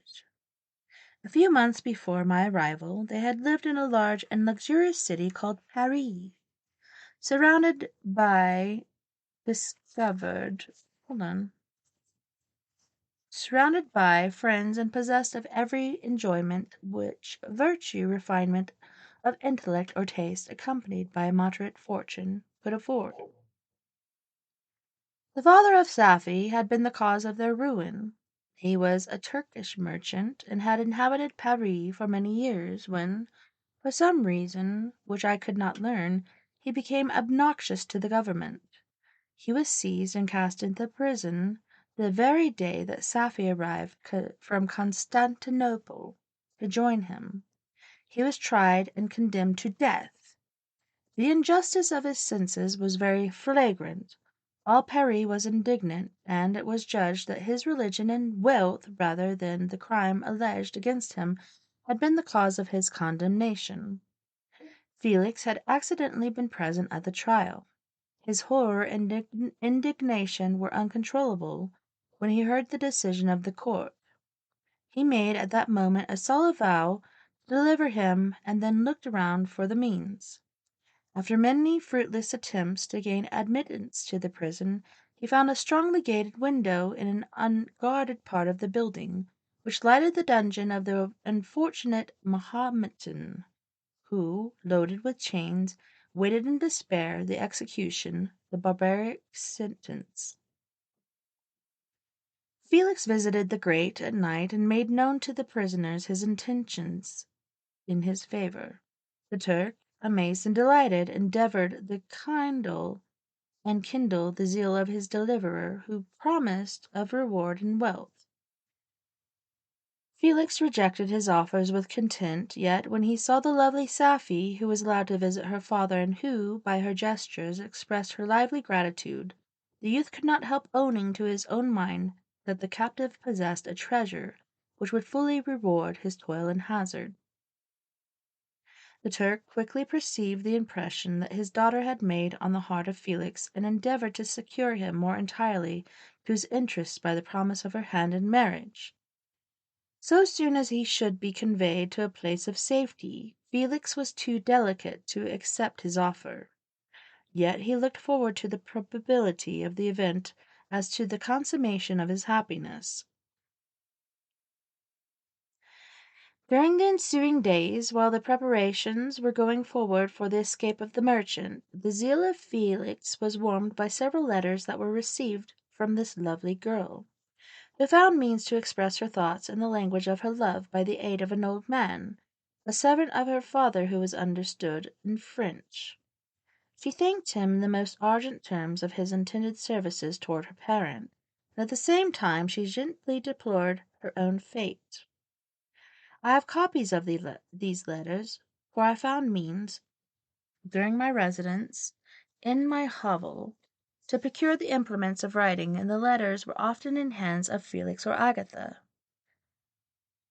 Before I depart, I will give them to you. They will prove the truth of my tale, but at present, as the sun is already far declined, I shall only have time to repeat the substance of them to you. Safie related that her mother was a Christian Arab, seized and made a slave by the Turks. Recommended by her beauty, she had won the heart of the father of Safie, who married her. The young girl spoke in high enthusiastic terms of her mother, who, born in freedom, spurned the bondage to which she was now reduced. She instructed her daughter in the tenets of her religion, and taught her to aspire to the higher powers of intellect and an independence of spirit forbidden to the female followers of Mahomet. This lady died, but her lessons were indelibly impressed on the mind of Safie, who sickened at the prospect of again returning to Asia, and being immured within the walls of a harem, allowed only to occupy herself with infantile amusements, ill-suited to the temper of her soul, now accustomed to the grand ideas and a noble emulation of virtue. The prospect of marrying a Christian and remaining in a country where women were allowed to take a rank in society was enchanting to her. The day for her execution of the Turk was fixed, but on the night previous to it he quitted his prison, and before morning was distant many leagues from Paris. Felix had procured passports in the name of his father, sister, and himself. He had previously communicated his plan to the former, who aided the deceit by quitting his house under the pretence of a journey and concealing himself, with his daughter, in an obscure part of Paris. Felix conducted the fugitives through France to Lyons and across Mount Cenis to Legourde, where the merchant had decided to wait a favorable opportunity of passing into some part of the Turkish dominions. Safie resolved to remain with her father until the moment of his departure, before which time the Turk renewed his promise that she should be united to his deliverer, and Felix remained with them in expectation of that event, and in the meantime he enjoyed the society of the Arabian, who exhibited towards him the simplest and tenderest affection. They conversed with one another through the means of an interpreter, and sometimes with the interpretation of looks, and Safie sang to him the divine airs of her native country. The Turk allowed his intimacy to take place and encouraged the hopes of the youthful lovers, while in his heart he had formed far other plans. He loathed the idea that his daughter should be united to a Christian, but he feared the resentment of Felix if he should appear lukewarm, for he knew that he was still in the power of his deliverer if he should choose to betray him to the Italian state which they inhabited. He revolved 1,000 plans by which he should be enabled to prolong the deceit until it might be no longer necessary, and secretly to take his daughter with him when he departed. His plans were facilitated by the news which arrived from Paris. The government of France were greatly enraged at the escape of their victim, and spared no pains to detect the punishment of his deliverer. The plot of Felix was quickly discovered, and De Lacy and Agatha were thrown into prison. The news reached Felix and roused him from his dream of pleasure. His blind and aged father and his gentle sister lay in a noisome dungeon, while he enjoyed the free air and the society of her whom he loved. This idea was torture to him. He quickly arranged with the Turk that if the latter should find a favorable opportunity for escape before Felix could return to Italy, Safie should remain as a boarder at the convent of Longhorn, and then, quitting the lovely Arabian, he hastened to Paris and delivered herself up to vengeance of the law, hoping to free De Lacy and Agatha by this proceeding. He did not succeed. They remained confined for 5 months before the trial took place, the result of which deprived them of their fortune and condemned them to the perpetual exile from their native country. They found a miserable asylum in the cottage in Germany, where I discovered them. Felix soon learned that the treacherous Turk, for whom he and his family endured such unheard of oppression, on discovering that his deliverer was thus reduced to poverty and ruin, became a traitor to good feeling and honor, and had quitted Italy with his daughter, insultingly sending Felix a pittance of money to aid him, as he said, in some plan of future maintenance. Such were the events that preyed on the heart of Felix and rendered him, when I first saw him, the most miserable of his family. He could have endured poverty, and while his distress had been the meed of his virtue, he gloried in it, but the ingratitude of the Turk and the loss of his beloved Safie were misfortunes more bitter and irreparable. The arrival of the Arabian now infused new life into his soul. When the news reached Leghorn that Felix was deprived of his wealth and rank, the merchants commanded him his daughter to think no more of her lover, but to prepare to return to her native country. The generous nature of Safie was outraged by this command. She attempted to expostulate with her father, but he left her angrily, reiterating his tyrannical mandate. A few days after, the Turk entered his daughter's apartment and told her hastily that he had reason to believe that his residence at Longhorn had been divulged, that he should speedily be delivered up to the French government.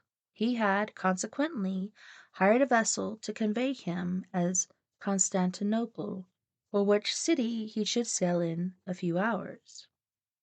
He intended to leave his daughter under the care of the confidential servant, to follow to her leisure with the greater part of his property, which had not yet arrived at Leghorn. When alone, Safie resolved in her own mind the plan of conduct that it would become her to pursue in his emergency.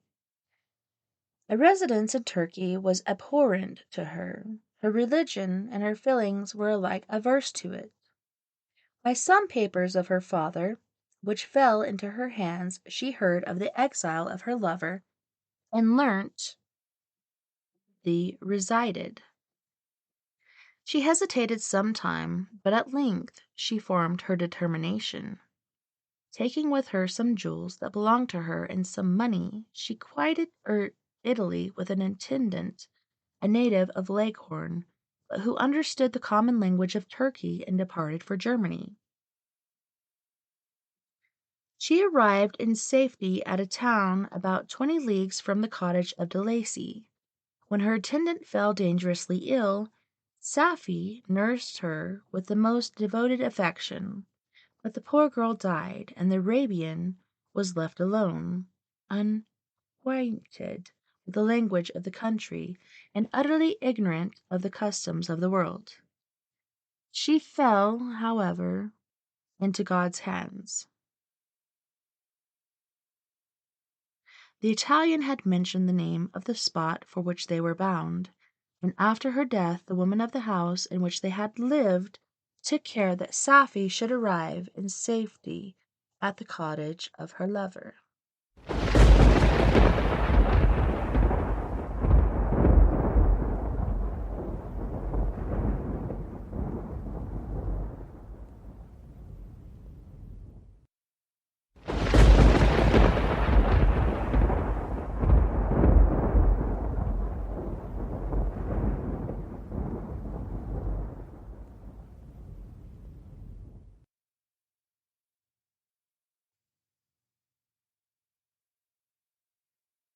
Chapter 15. Such was the history of my beloved cottagers. It impressed me deeply. I learned from the views of social life which I developed to admire their virtues and to depreciate the vices of mankind. As yet I looked upon the crime as a distant evil. Benevolence and generosity were ever present before me, inciting with me desire to become an actor in the busy scene where so many admirable qualities were called forth and displayed. But in giving an account of the progress of my intellect, I must not omit a circumstance which occurred in the beginning of the month of August of the same year. One night, during my accustomed visit to the neighboring wood, where I collected my own food and brought home firing for my protectors, I found on the ground a leathern portmanteau containing several articles of dress and some books. I eagerly seized the prize and returned with it to my hovel. Fortunately, the books were written in the language, the elements of which I had acquired at the cottage. They consisted of Paradise Lost, a volume of Petrarch's Lives, and The Sorrows of Werther. The possession of these treasures gave me extreme delight. I now continually studied and exercised my mind upon these histories, whilst my friends were employed in their ordinary occupations. I can hardly describe to you the effect of these books. They produced in me an infinity of minute images and feelings. that sometimes raised me to ecstasy, but more frequently sunk me into the lowest dejection. In the Sorrows of Werther, besides the interest of its simple affecting story, so many opinions are canvassed, and so many lights thrown upon what had hitherto been to my obscure subjects, that I found in it a never-ending source of speculation and astonishment. The gentle and domestic manners it described, combined with lofty sentiments and feelings, which had for their object something out of self, accorded well with my experience among my protectors, and with the wants which were forever alive in my own bosom. But I thought Werther itself a more divine being than I had ever beheld or imagined. His character contained no pretension, but it sunk deep. The disquisitions upon death and suicide were calculated to fill me with wonder. I did not pretend to enter into the merits of the case, yet I inclined towards the opinions of the hero, whose intention wept, without precisely understanding it. As I read, however, I applied much personally to my own feelings and condition. I found myself similar, yet at the same time strangely unlike the beings concerning whom I read, and to whose conversation I was a listener. I sympathized with a partly understood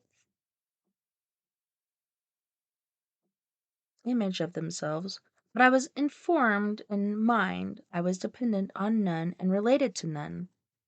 The path of my departure was free, and there was none to lament my annihilation. My person was hideous, and my stature gigantic. What did this mean? Who was I? What was I? Whence did I come? What was my destination? These questions continually recurred, but I was unable to solve them. The volume of Plutarch's Lives, which I possessed, contained the histories of the first founders, the ancient republics. This book had a far different effect upon me from the Sorrows of Werther. I learned from Werther's imaginations despondency and gloom, but Plutarch taught me high thoughts. He elevated me above the wretched sphere of my own reflections, to admire and love the heroes of past ages. Many things I read surpassed my understanding and experience. I had a very confused knowledge of kingdoms, wide extents of country, mighty rivers, and boundless seas. But I was perfectly acquainted with towns, and large assemblages of men. The cottage of my protectors had been the only school in which I had studied human nature. But this book developed new and mightier scenes of action. I read of men concerned in public affairs, governing or massacring their species. I felt the greatest ardor for virtue rise within me, and the abhorrence for vice, as far as I understood the signification of those terms, relative as they were, as I applied them to pleasure and pain alone. Induced by these feelings, I was of course led to admire peaceable lawgivers, Numa, Solon, and Lycurgus, in reference to Romulus and Theseus. The patriarchal lives of my protectors caused these impressions to take a firm hold on my mind. Perhaps, if my introduction of humanity had been made by a young soldier, burning for glory and slaughter, I should have been imbued with different sensations. But Paradise Lost excited different and far deeper emotions. I read it as I had read the other volumes which have fallen into my hands as a true history. It moved every feeling of wonder and awe that the picture of my opponent God wearing with his creatures was capable of exciting. I often referred the several situations, as their similarity struck me, to my own. Like Adam, I was apparently united by no link to any other being in existence. But this state was far different from mine in every other respect. He had come forth from the hands of God, a perfect creature, happy and prosperous, guarded by the especial care of his Creator. He was allowed to converse with and acquire knowledge from beings of a superior nature, but I was wretched, helpless, and alone. Many times I considered Satan as a fitter emblem of my condition, for often, like him, when I viewed the bliss of my protectors, the bitter gall of envy rose within me. Another circumstance strengthened and confirmed these feelings. Soon after my arrival in the hovel, I discovered some papers in the pocket of the dress, which I had taken from your laboratory. At first I had neglected them, but now that I was able to decipher the characters in which they were written, I began to study them with diligence. It was your journal of the 4 months that preceded my creation. You minutely described in these papers every step you took in progress of your work. This history was mingled with accounts of domestic occurrences. You doubtless recollect these papers. Here they are. Everything is related to them which bears reference to my accursed origin. The whole detail of that series of disguising circumstances which produced it is set in view. The minutest description of my odious and loathsome person is given, in language which painted your horrors, and rendered mine indelible. I sickened as I read. Hateful day when I received life, I exclaimed in agony. Cursed Creator, why did you form a monster so hideous that even you turned from me in disgust? God in pity made man beautiful and alluring after his own image, but my form is a filthy type of yours, more horrid even for my resemblance. Satan had his companions, fellow devils, to admire and encourage him, but I am solitary and abhorred. These were the reflection of my hours of despondency and solitude. But when I contemplated the virtues of the cottagers, their amiable and benevolent dispositions, I persuaded myself that when they should become acquainted with my admiration of their virtues, they would compassionate me and overlook my personal deformity. Could they turn from their door one, however monstrous, who solicited their compassion and friendship? I resolved, at least, not to despair, but in every way to fit myself for an interview with them which would decide my fate. I postponed this attempt for some months longer, for the importance attached to its success inspired me with a dread lest I should fail. Besides, I found that my understanding improved so much with every day's experience that I was unwilling to commence this undertaking until a few more months should have added to my sagacity. Several changes in the meantime took place in the cottage. The presence of Safie diffused happiness among its inhabitants, and I also found that a greater degree of plenty reigned there. Felix and Agatha spent more time in amusement and conversation, and were assisted in their labors by servants. They did not appear rich, but they were contented and happy. Their feelings were serene and peaceful, while mine became every day more tumultuous. Increase of knowledge only discovered to me more clearly that a wretched outcast I was. I cherished hope, it is true, but it vanished when I beheld my person reflected in water, or my shadow in the moonshine, even as that frail image and that inconstant shade. I endeavored to crush these fears, to fortify myself for the trial which in a few months I resolved to undergo, and sometimes I allowed my thoughts, unchecked by reason, to ramble in the fields of paradise, and dared to fancy amiable and lovely creatures sympathizing with my feelings and cheering my gloom. Their angelic countenances breathed smiles of consolation. But it was all a dream. No Eve soothed my sorrows nor shared my thoughts. I was alone. I remembered Adam's supplication to his Creator. But where was mine? He had abandoned me, and in the bitterness of my heart I cursed him. Autumn passed thus. I saw with surprise and grief the leaves decay and fall, and nature again assumed the barren and bleak appearance it had worn in the first beheld the woods in the lovely moon. Yet I did not heed the bleakness of the weather. I was better fitted by my conformation for the endurance of the cold nor heat. But my chief delights were the sight of the flowers, the birds, and all the gay apparel of summer. When those deserted me, I turned with more attention towards the cottagers. Their happiness was not decreased by the absence of summer. They loved and sympathized with one another, and their joys, depending on each other, were not interrupted by the casualties that took place around them. The more I saw of them, the greater became my desire to claim their protection and kindness. My heart yearned to be known and loved by these amiable creatures. To see their sweet looks directed towards me with affection was the utmost limit of my ambition. I dared not think that they would turn them from me with disdain and horror. The poor that stopped at their door were never driven away. I asked, it is true, for greater treasures than a little food or rest. I required kindness and sympathy, but I did not believe myself unworthy of it. The winter advanced, and an entire revolution of the seasons had taken place since I awoke into life. My attention at this time was solely directed towards my plan of introducing myself into the cottage of my protectors.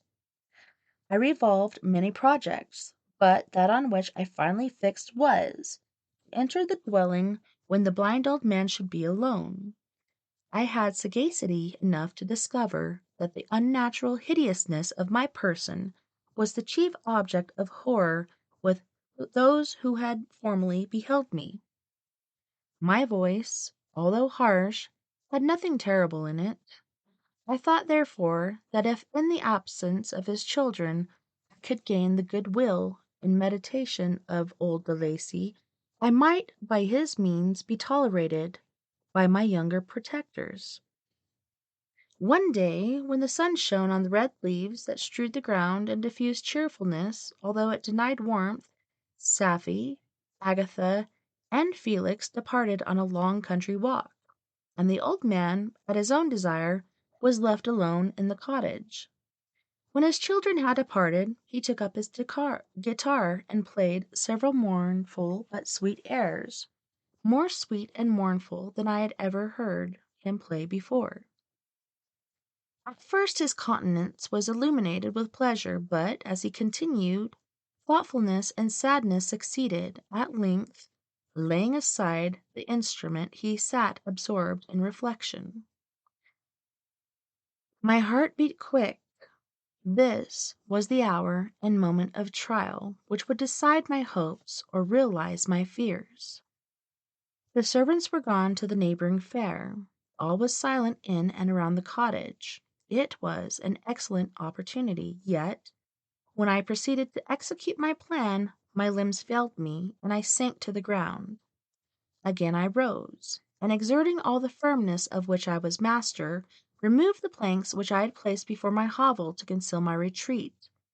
The fresh air revived me, and, with renewed determination, I approached the door of their cottage. I knocked. "Who is there?" said the old man. "Come in." I entered. "Pardon this intrusion," said I. "I am the traveller, in want of a little rest. You would greatly oblige me if you would allow me to remain a few minutes before the fire." "Enter," said De Lacy, "and I will try in what manner I can to relieve your wants, but, unfortunately, my children are from home, and as I am blind, I am afraid I shall find it difficult to procure food for you." "Do not trouble yourself, my kind host. I have food. It is warmth and rest only that I need." I sat down, and a silence ensued. I knew that every minute was precious, very precious to me, yet I remained irresolute in what manner to commence the interview, when the old man addressed me. "By your language, stranger, I suppose you are my countryman. Are you French?" "No, but I was educated by a French family, and understand that language only. I am now going to claim the protection of some friends whom I sincerely love, in whose favor I have some hopes. Are they Germans? No, they are French. But let us change the subject. I am unfortunate and deserted creature. I look around and have no relation or friend upon earth. These amiable people to whom I go have never seen me, and know little of me. I am full of fears, for if I fail there, I am an outcast in the world forever. Do not despair. To be friendless is indeed to be unfortunate, but the hearts of men, when unprejudiced by any obvious self-interest, are full of brotherly love and charity. Rely, therefore, on your hopes, and if these friends are good and amiable, do not despair. They are kind. They are the most excellent creatures in the world, but unfortunately they are prejudiced against me. I have good dispositions, my life has been hitherto harmless and in some degree beneficial, but a fatal prejudice clouds their eyes, and where they ought to see a feeling and kind friend, they behold only a detestable monster. That is indeed unfortunate, but if you are really blameless, cannot you undeceive them? I am about to undertake that task, and it is on the account that I feel so many overwhelming terrors. I tenderly love these friends. I have, unknown to them, been for many months in the habits of daily kindness towards them, but they believe that I wish to injure them, and it is that prejudice which I wish to overcome. Where do these friends reside? Near this spot. The old man paused, and then continued. If you will unreservedly confide to me the particulars of your tale, I perhaps may be of use in undeceiving them. I am blind, and cannot judge of your countenance, but there is something in your words which persuades me that you are sincere. I am poor and an exile, but it will afford me true pleasure to be in any way serviceable to a human creature. Excellent man, I thank you and accept your generous offer. You will raise me from the dust by this kindness, and I trust that, by your aid, I shall not be driven from society and sympathy of your fellow creatures. Heaven forbid! Even if you were really criminal, for that can only drive you to desperation, and not instigate you to virtue. I also am unfortunate. I and my family have been condemned, although innocent. Judge therefore if I do not feel for their misfortunes.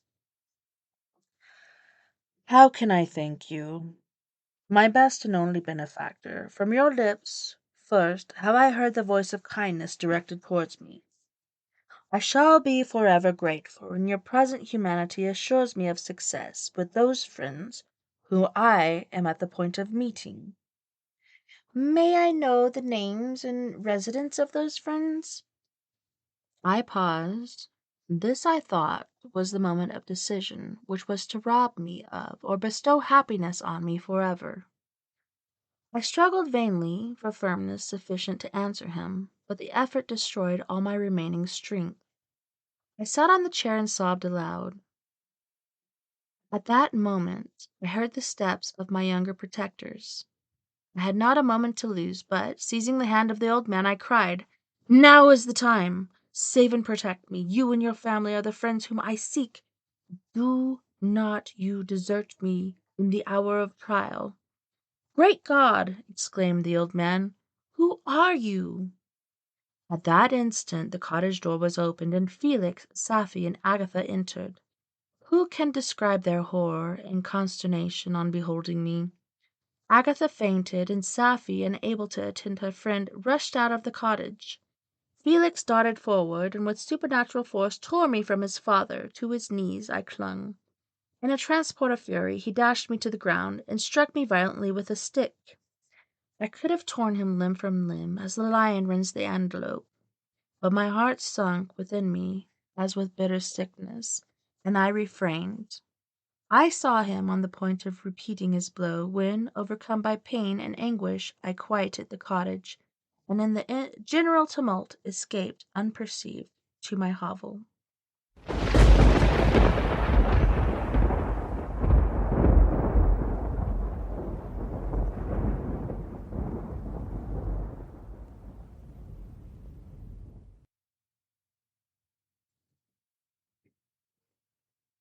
On that note, boys and girls, we are going to our second music break. On this break, we have Hosni Bronx, hailing originally from Jamaica, but he goes back and forth from the Bronx of New York to Jamaica, both places he calls home. This is Hosni Bronx with Free Child and Strong Life. And then we have King Cinnamon with Rosie from Biafra, Nigeria. You guys don't go anywhere. We'll be right back after this musical break.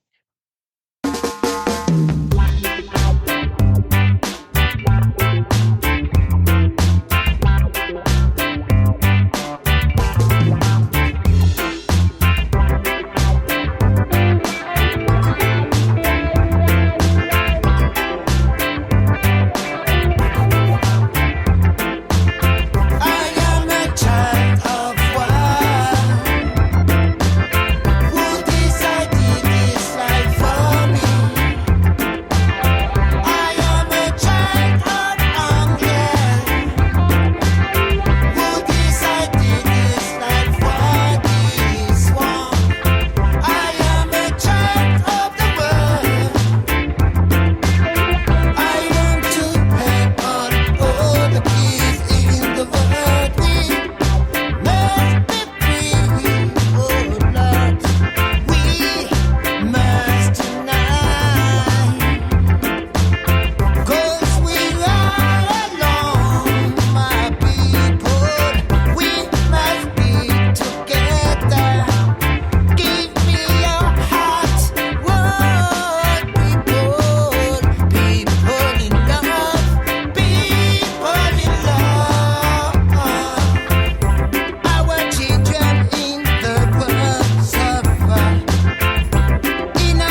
yeah, it's funky on the beat.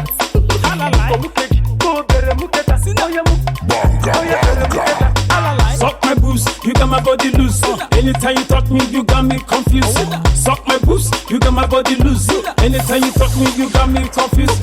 Cinnamon, cinnamon, do it softly. I said you wine your body, eat the sweetie, sweetie. Make it rock my body, I am feeling honey. Make it touch my body, I am feeling sweetie. Suck my boost, you got my body loose. Anytime you talk me, you got me confused. Suck my boost, you got my body loose. Anytime you talk me, you got me confused. All my men, they wear out. All my guys, they wear out. Imarama, Imarama, Rosie. Imarama, Rosie. All my men, they wear out. All my guys, they wear out. Imarama, Rosie.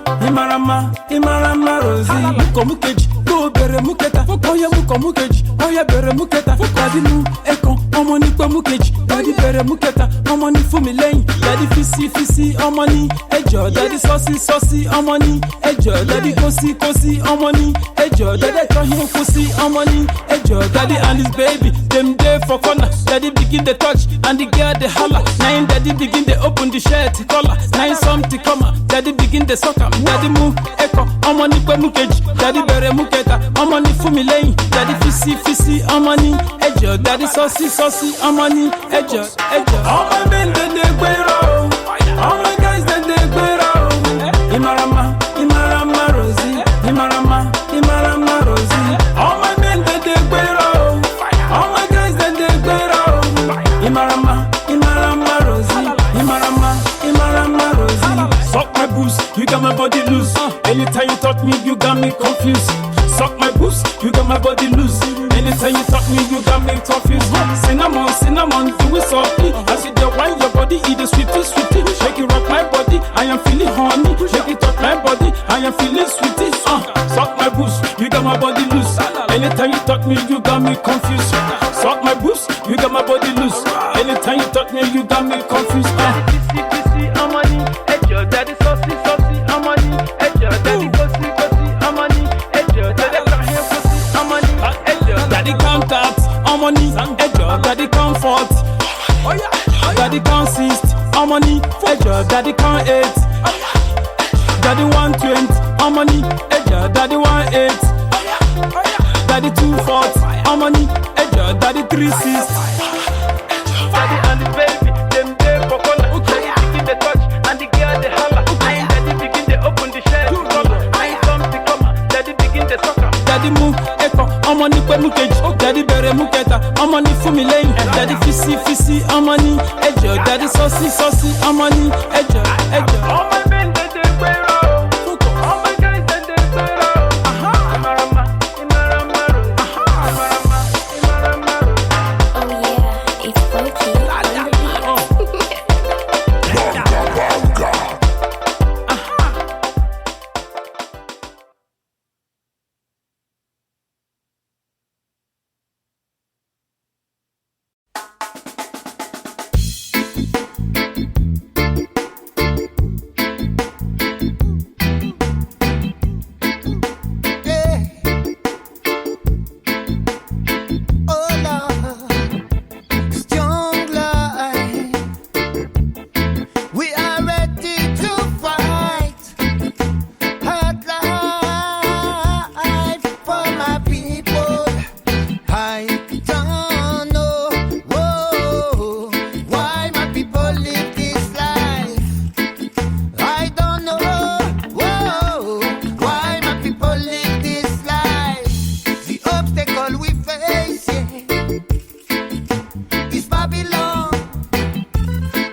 Babylon to make you suffer. Babylon to make you suffer. Babylon Babylon make you suffer. What you desire, young life. We are ready to fight. Hard life for my people. I don't know why my people live this life. I don't know why my people live this life. I don't know how to fight, 'cause my people suffer. What do you want, Babylon? I don't understand why this world is so strange, strange with my people. I don't know how to fight, but if we are together, it will work. It will work. Babylon no have no heart. Babylon no have no heart. Babylon no have no heart. Babylon no have no heart. My people, you have to survive. Yeah, you must rebuild you and make your own way. You must not give up. The beginning of the revolt will start. We need to follow our true destiny. Whoa, yeah, yeah, yeah, yeah. I don't know why my people live this life. I don't know why my people live this life. The obstacle we face, yeah, is Babylon. The world is a good place, yeah, for our freedom. You take everything, you don't bring anything, yeah, yeah. Young life, oh, not you dread. We must believe in a magical, powerful force that unite us, and not just these people stay speechless again. We don't want to talk, no, it's time to fight, yeah. We stop talking. Babylon make you suffer. Babylon make you suffer. Babylon make you suffer. Babylon make you suffer. Babylon make you suffer. What you desire, young life. We are ready to fight.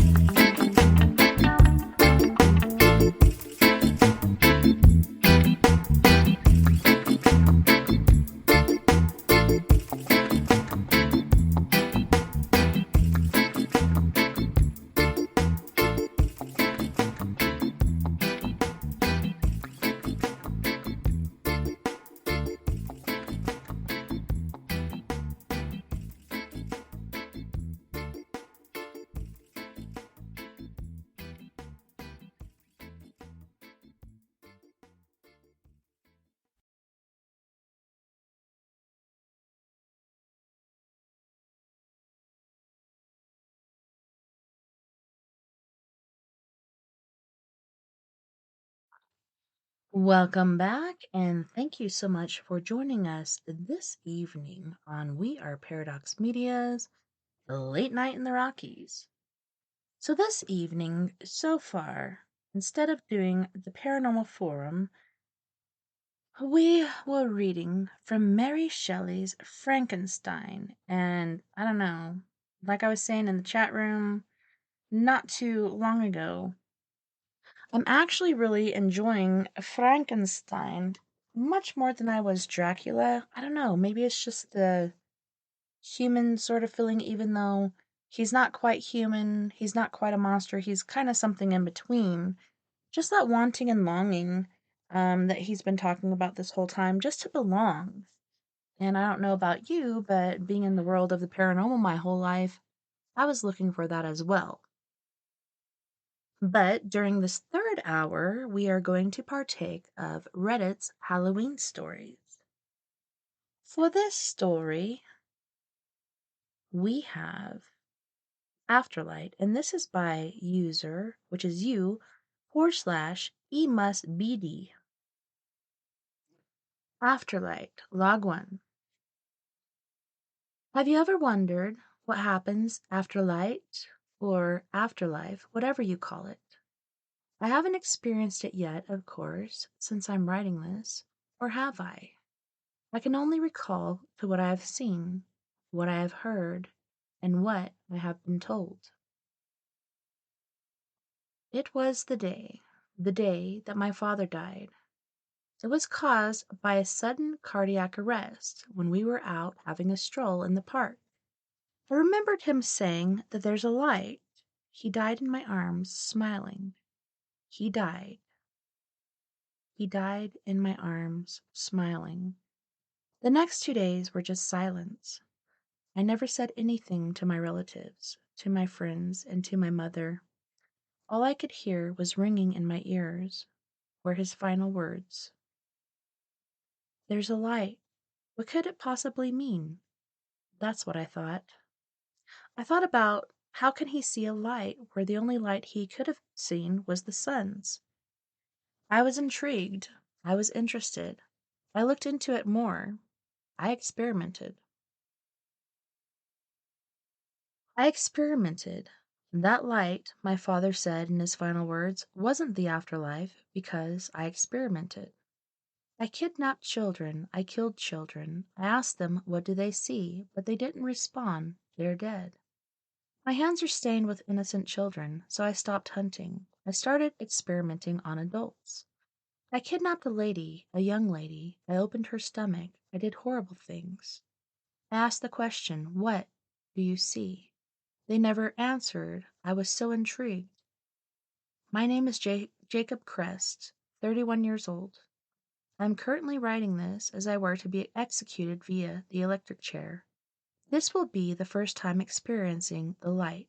Log 1 and Log 2.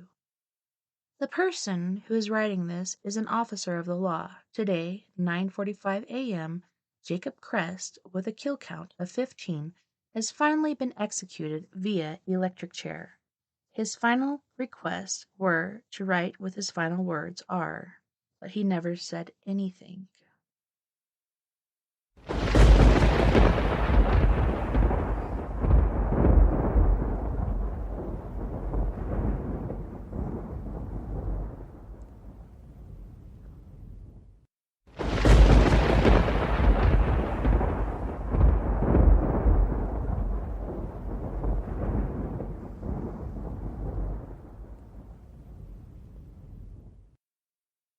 This one is by u/Turkish30. I'm being stalked by a sexy vampire. She stared at me from above, her lips glossy and red, waiting for a response. I had never been in that kind of situation before and wasn't sure exactly how to respond. My hands are tied. How am I supposed to do anything? I asked nervously. She laughed, crouched down close to my face, and said, Get creative. I wasn't sure what she was expecting, but I said, Creative is easy for me. Just don't be surprised if it's not what you're hoping for. I started thrusting my hips underneath her, and as she moved with me, her hair swung around, almost hypnotically. She grabbed my wrists that were wrapped with cloth and tied with rope to the headboard, letting out soft moans as she swayed back and forth and all around. I had only just met her a few hours prior at a party that one of my friend's roommates was having, and we seemed to hit it off pretty quickly, which was out of the ordinary for me. I was pretty introverted and wasn't even at all excited about being at the party, but my friend insisted that he would make sure I would have a good time. So I sat on the couch, almost as far into the corner as I could get, holding a red plastic cup full of whatever crap beer they had on tap in the garage. When she came over and sat down next to me, I almost got up and went somewhere else, but something about her just kept me captivated.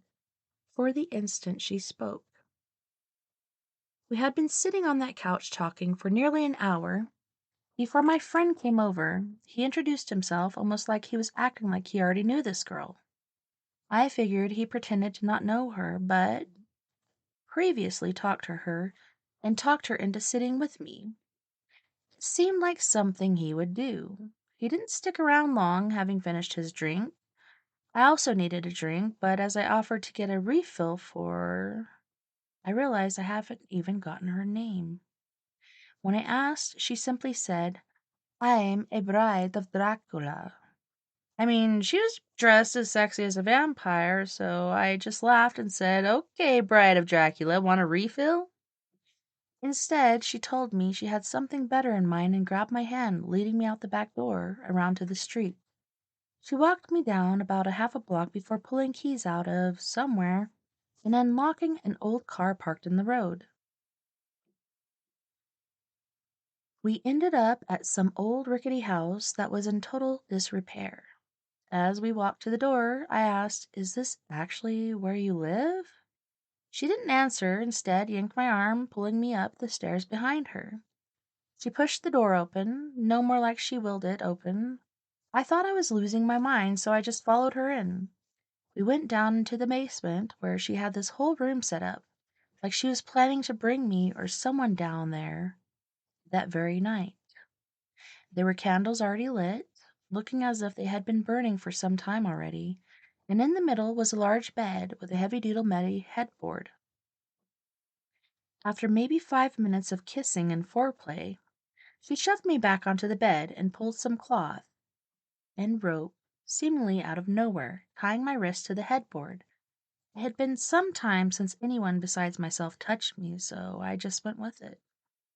As she moaned and let me rock her back and forth, I wished that she had let me undo her costume a little, so at least I would have something fun to look at other than her face. Nevertheless, I was still enjoying our time together and wanted to make sure she was as well, and it surely sounded like she was. After a few minutes, she threw her head back, then collapsed on top of me. She laid there for a minute, then sat up, again looking down at me. She had a strange look on her face that had me a bit worried. And then she leaned down, putting her face next to mine. She said, "Thank you. You're mine now." And then she proceeded to bite into my neck. I woke up in my bed the next morning, wrist sore and a bit bruised. I immediately rubbed my hand around my neck, but I couldn't feel anything strange.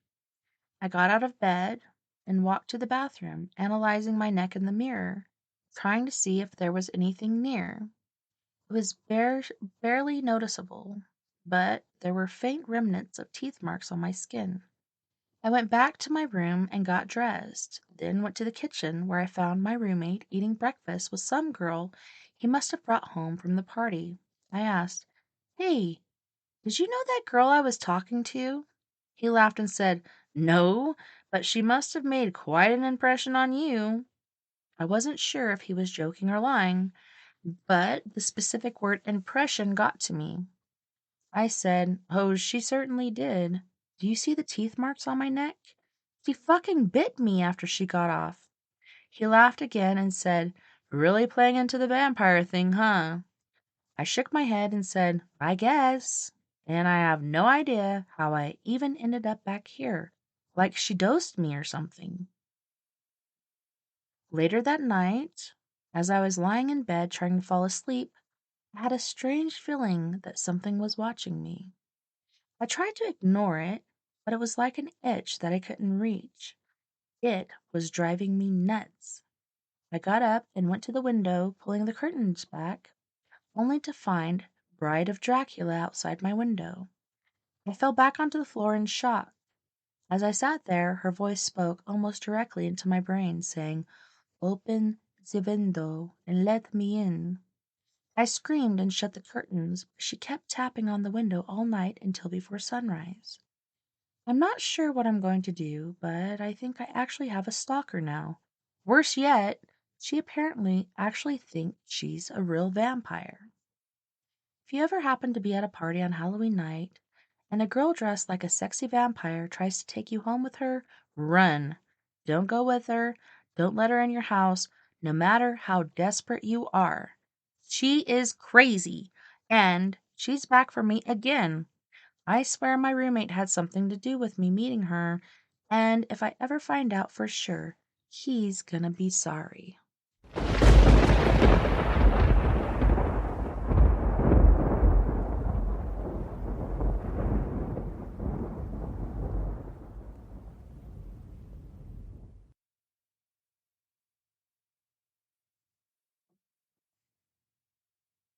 This one is by you/E must be dead. It was smiling is the title. It was a very dark, rainy night. I remember that night. I remember it clearly. I remember it raining heavily as I sit on the bus stop waiting for the rain to clear out. I remember checking my wristwatch, and I remember it being 10:47 p.m. It was on October near Halloween. And of course it creeps me out, spooks me out. Halloween was never my thing. I felt a numbing feeling behind me, but I brushed it off. The last bus of the night stopped in front of me. I thought twice and boarded the bus. I paid for my ride hoping I could save it, but it would take hours for me to be able to go home because of the heavy rain. I remember walking down the aisle looking at all the blank faces. I remember the face of the bus driver. His eyes widened. I think it was about to pop out. I remember having continuous goosebumps for every time I see their faces staring at me. Finally, I sat next to an old man, very tall. I think he was around 6 foot, with his top hat. I couldn't see his face clearly since it was bowed down. I vividly remember his stench, his whole smell. I remember it being the smell of 1,000 corpses of dead, wretched animals. Like crows, I remember the faces of the people on the bus looking at me, their eyes widening, their sweat dropping to the floor. They all shook their head and stopped staring as they faced forward. After that, the bus started and is on its way. I couldn't see the road on the windows because of the rain fogging up, and of course it's dark. All I could feel is the continuous goosebumps starting to feel awful. I started scratching my back. I could feel the ragged breath of the old man near my neck, as if it's smelling me like some prey. I brushed it off and looked at the window. Later on, I heard some clicking in my ear. I wanted to look at it, but my instincts told me no, so I stopped. And a while later, I heard more clicking. I thought of it as the old man using his tongue to make a clicking noise to pass the time, so I closed my eyes and laid my head next to the window. I remember waking up to an ambulance siren driving next to the bus. I checked my watch and I felt dizzy, confused. The watch still says 10:47, as if time has stopped. The goosebumps stopped, but the old man was still clicking his tongue.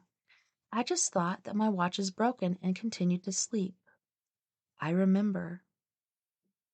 I remember its hot, rotting breath. I remember it creeping behind me. I was scared. I was scared no one is helping. I was scared what he might do to me. I was scared to open my eyes. I was scared. I am scared to this day. I am still traumatized. I felt the need to stop it, so I opened my eyes. I could still remember their faces, the faces that were staring at me. It was all blank, no facial features, nothing. The bus has stopped. The windows were all dark, and the rain turned red. The old man sitting right next to me is gone, and I was scared. I was pissed and pissing my pants out of fear, and I felt it again. The darkness creeping around me, trying to swallow me. I felt the goosebumps engulfing me, a whole presence. I started crying. I yelled to stop, but no one is listening. I closed my eyes, but I heard the clicking sound again. I stopped. I opened my eyes. I saw it. The tall, lanky man. Its ruined top hat, its sharp claws, I could hear his footsteps ringing in my ear. His face, I couldn't see it, but all I hear is the clicking. Next thing I knew, the people sitting weren't there. It was just me and it. It stopped. It chuckled, and there it was. It revealed to me his face. It was smiling.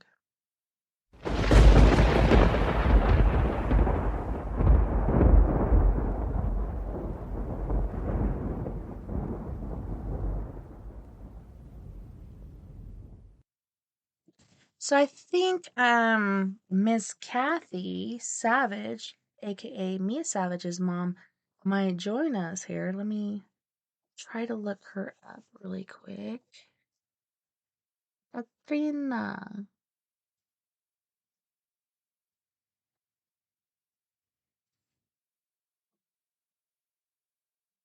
Hmm. Where the heck is she? She is. Let's try calling her up.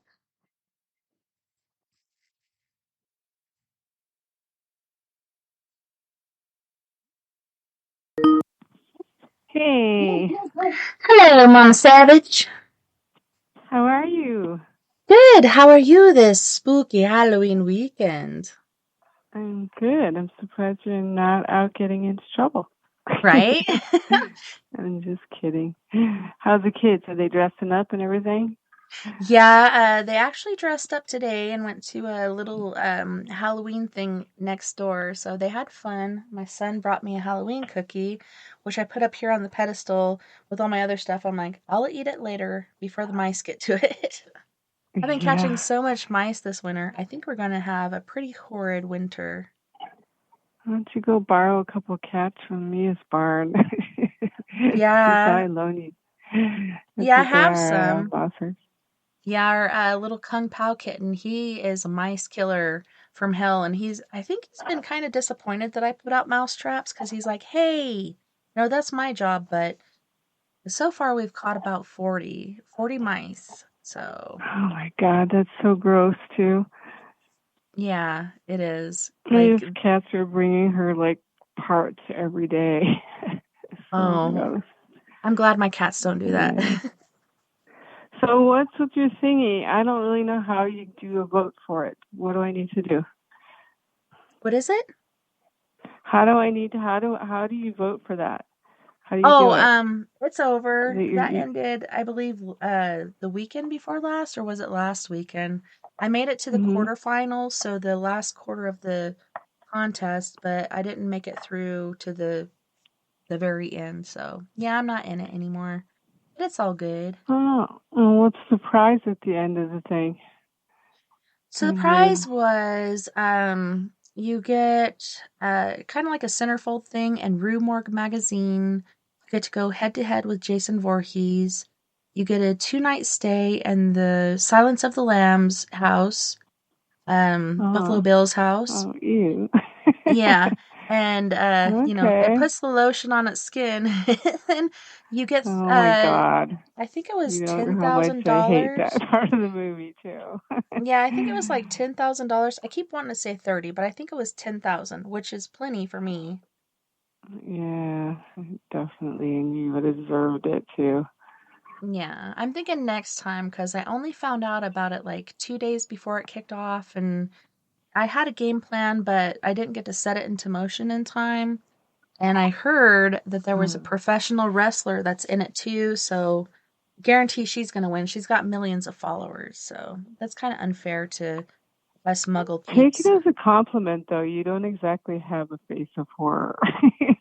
Yeah, I know, and that's what people keep saying. You're not the face of horror. You don't have a horrible You face. just And can't pull it off. I'm sorry. Well, okay, so the chick that played in the Jason Voorhees films, and she's running. I can't remember her name at the moment. I can't believe it.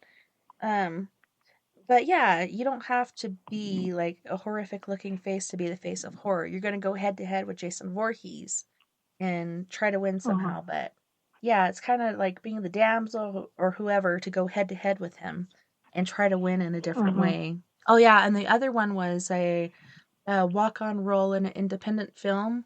So yeah, it would have been epic, Uh-huh. but it's all good. Maybe Yeah, next don't get too time. disappointed.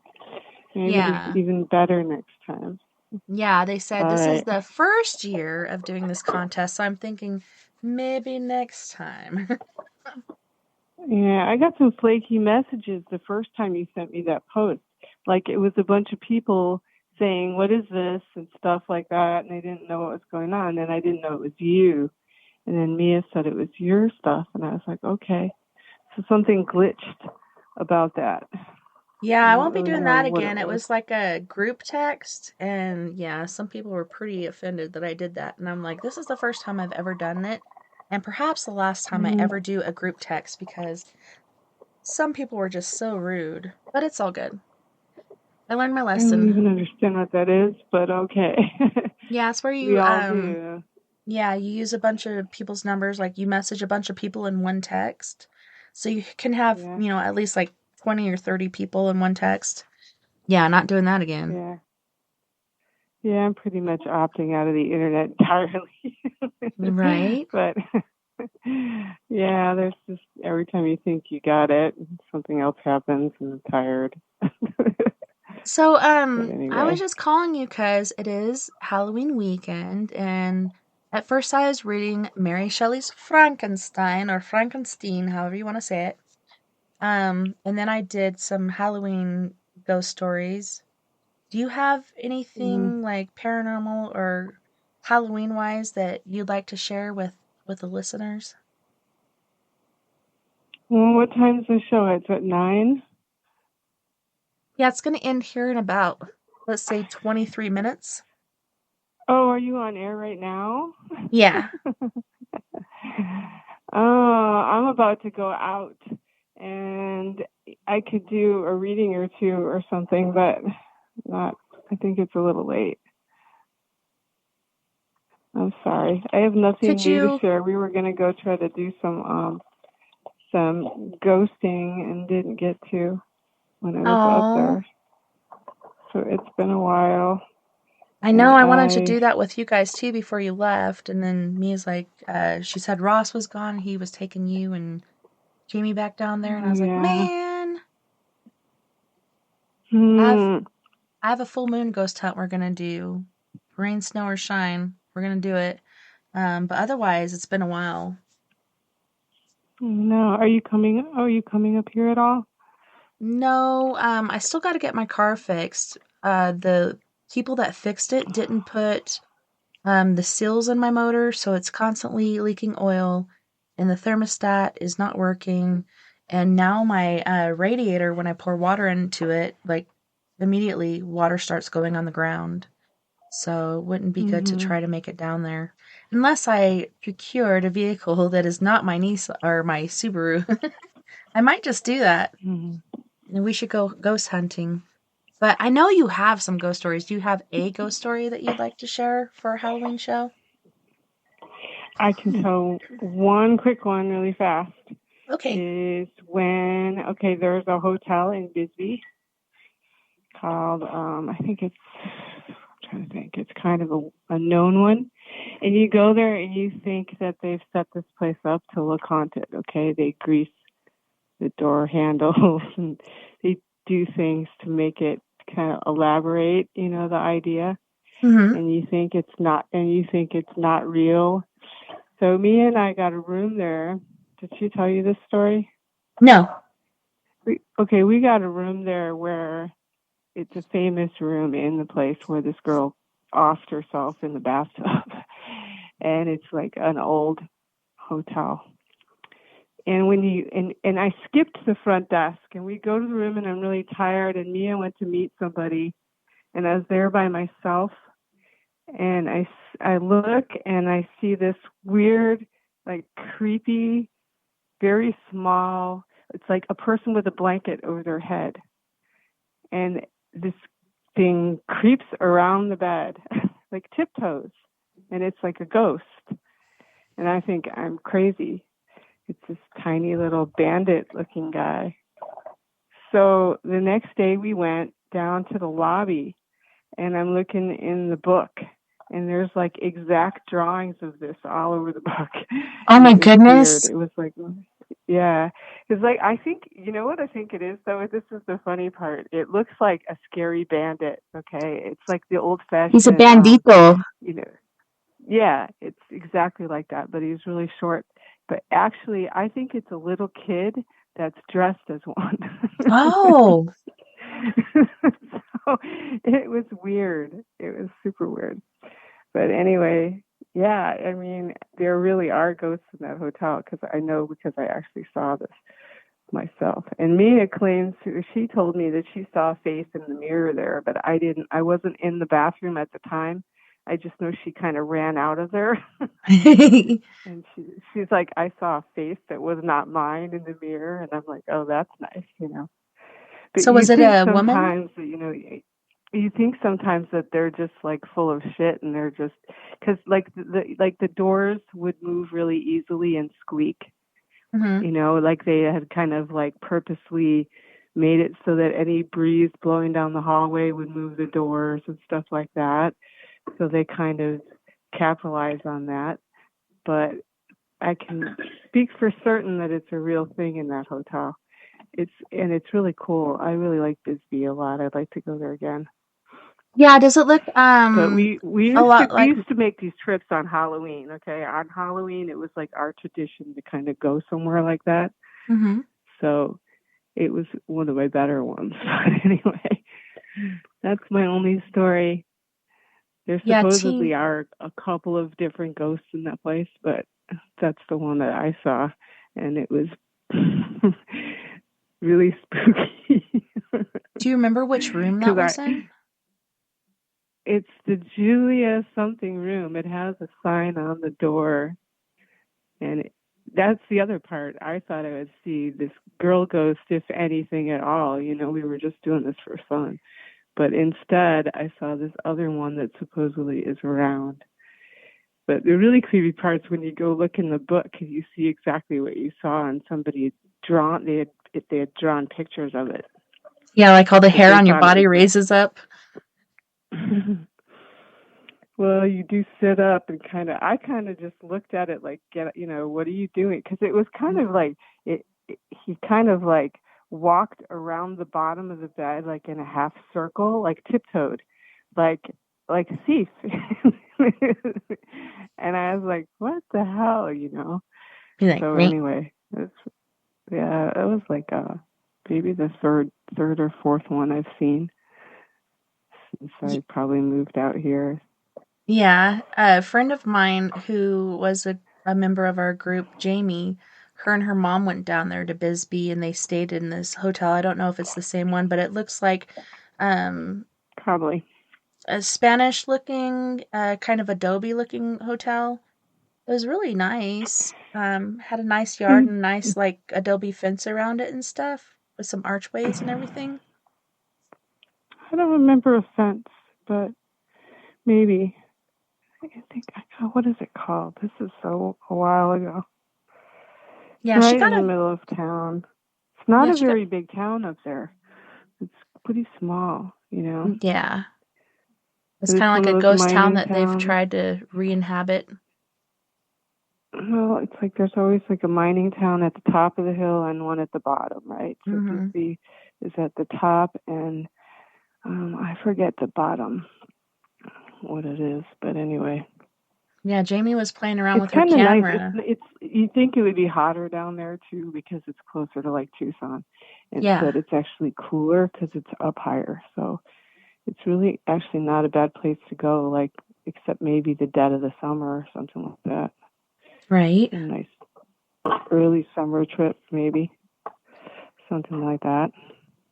But yeah, that's usually where we have the most fun is like mining towns, you know, like Jerome and there, and one other one. Tombstone? Well, anyway, they're all over the place, but I don't know why those places seem to have the most tragic kind of energy problems. Those old, Well, it's very tragic. Like, even though Anyway, they came out for like one of those. This is one of those tragic love stories where she supposedly, like had something to do with some guy and died in the bathroom. So yeah, that maybe weird. that's why Mia saw her in the bathroom mirror.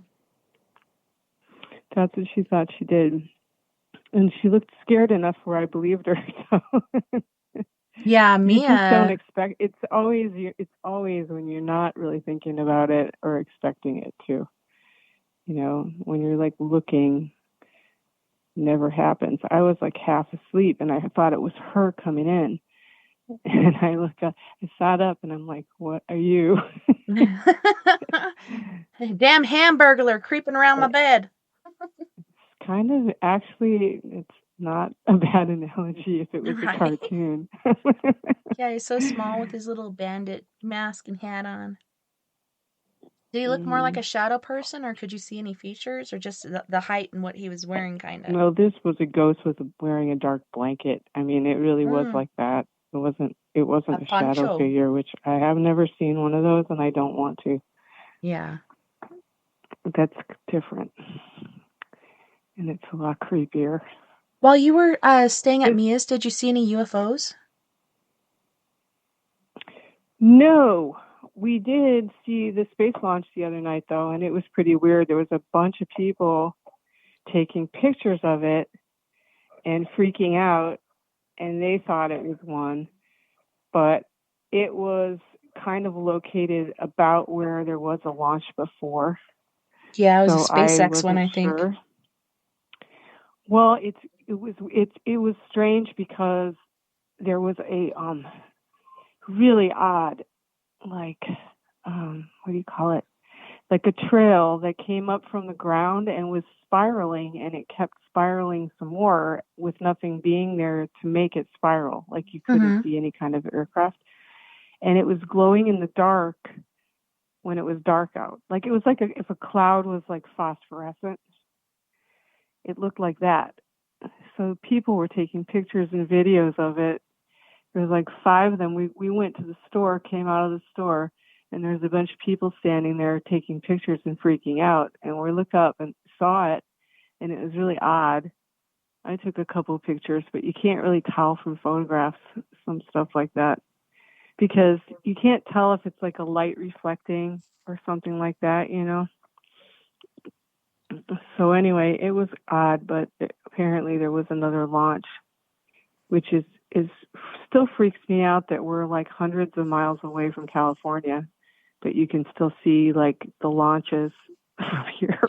Yeah, there was several articles out about that, and several people posting pictures like, what the hell is this? Because it does look otherworldly. Yeah. The very first time they launched, everybody's like, what the hell? Especially the boosters that come off, and like you said, it's doing the swirly thing. Mm-hmm. And the first time I saw that, I'm like, this is not of this earth, but it's Elon Musk. With his SpaceX stuff and the little boosters or whatever, they do the swirly thing and then they land and they reuse this equipment repeatedly, which is cool. Instead of falling in the ocean, you can reuse it. But the rocket, to me, I was amazed when I saw these pictures as far as how low in the atmosphere it was and how far it went across the atmosphere to get to this certain location. Right. And it also comes across this whole section of area that people freak out about all the time anyway, because a lot of weird stuff tends to come over that part of the valley. So, Mia thinks they have a thing in the mountains over here. I'm not sure about that, but I do know I've seen a couple things land there that there's no place for them to land. So is that the Superstition Mountains, or is that the South Mountains? It's South Mountain. Yeah. Every time I'm down at my mom's, I try to find something up there, and I see, the towers with the blinking red lights. I've never seen anything UFO-wise. I hear a lot of gunshots. That's Yeah. about it. Yeah, there's some of that definitely around here. Yeah. So where are you going to go out tonight? Are you going to go to some vampire club or? I don't know. I have to leave in a little bit here, and I'm just gonna go with my friend down to check out costumes down in the town. Down in the town. Heck They yeah. usually have a party. Well, sometimes it's really fun. I mean, these kids down there can be really creative. It's like art students going out for Halloween. You can't get better than that.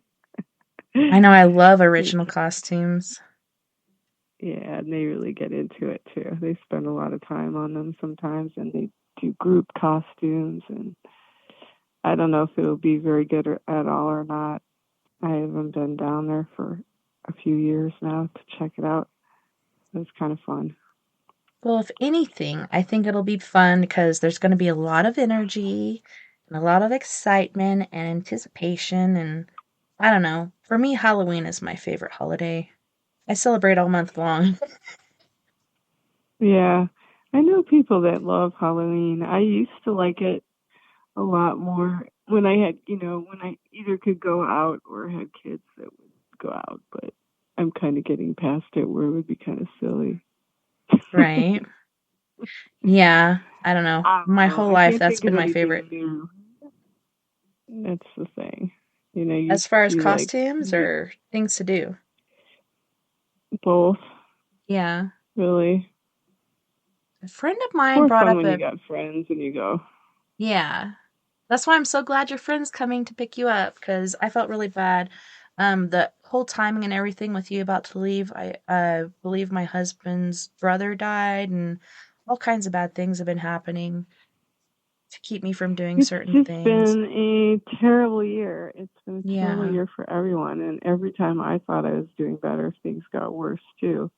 And it's just, I figured though statistically, my odds of things getting better now are pretty good. Yeah. After like a whole year of really bad, unfortunate luck. But I think all you can do is put one foot in front of the other. That's right. You got to keep swimming. Even if you're belly up. Yeah. You got to keep wagging your tail, keep swimming. Flirt to those fins. Yeah, It's been a little bit nuts. Yeah, for sure. Like he said, it's got to get better from here. And that's a good perspective to have, I think. Well, you guys are pretty healthy for the now, right? Which is awesome. It's a good place to start. We're working on it. How's your mom? We're hanging in there How's like a your bunch of mom? crazy nuts. Yeah. So I was going to mention as far as costumes, a friend of mine, Vinny Vineyard, aka Funkmaster V, was saying, well, how about you combine your costumes? So like a Hello Kitty Darth Vader, or I just saw, oh my gosh, I can't remember what it was. I shared it earlier. It was like a hot dog and something else, and they had a whole cool name with it. But like combining costumes, and I'm like, that's creative. But I have a block with that. I'm like, trying to combine these costumes, and I can't. Except for I'm thinking, if I'm a witch on Halloween, I'll be a vampire witch, and my daughter can be the cat. If she decides to do the purge There you thing, go. she'll be the That's purge, and I'll cool. just be Jason Voorhees. Maybe I'll have some different makeup, like I do tonight underneath it.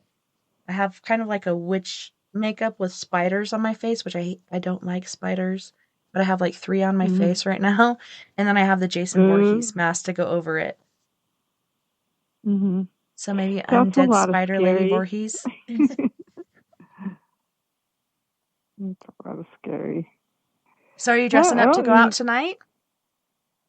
No, but I don't usually do the really scary horror things. I'm more like I like to be a bunny rabbit or something. Yeah. I don't know. When I was a teenager, even, I was going to be a fairy one year, and I decided to make it a deranged fairy. So I made this oatmeal mask sort of thing and put it on my face, and it worked out really good until it was time to take it off. Oh my God. Yeah. That wasn't good. I learned from that. Well, what's your favorite costume that you've ever been? Sugar Skull. Which one? sugar skull. So like Dia de la Muerte, the beautiful Oh, yeah. like skeleton sugar skull things. I actually picked up a shawl the other day from the Pine River Shares over here. They had a shawl on this really pretty dress.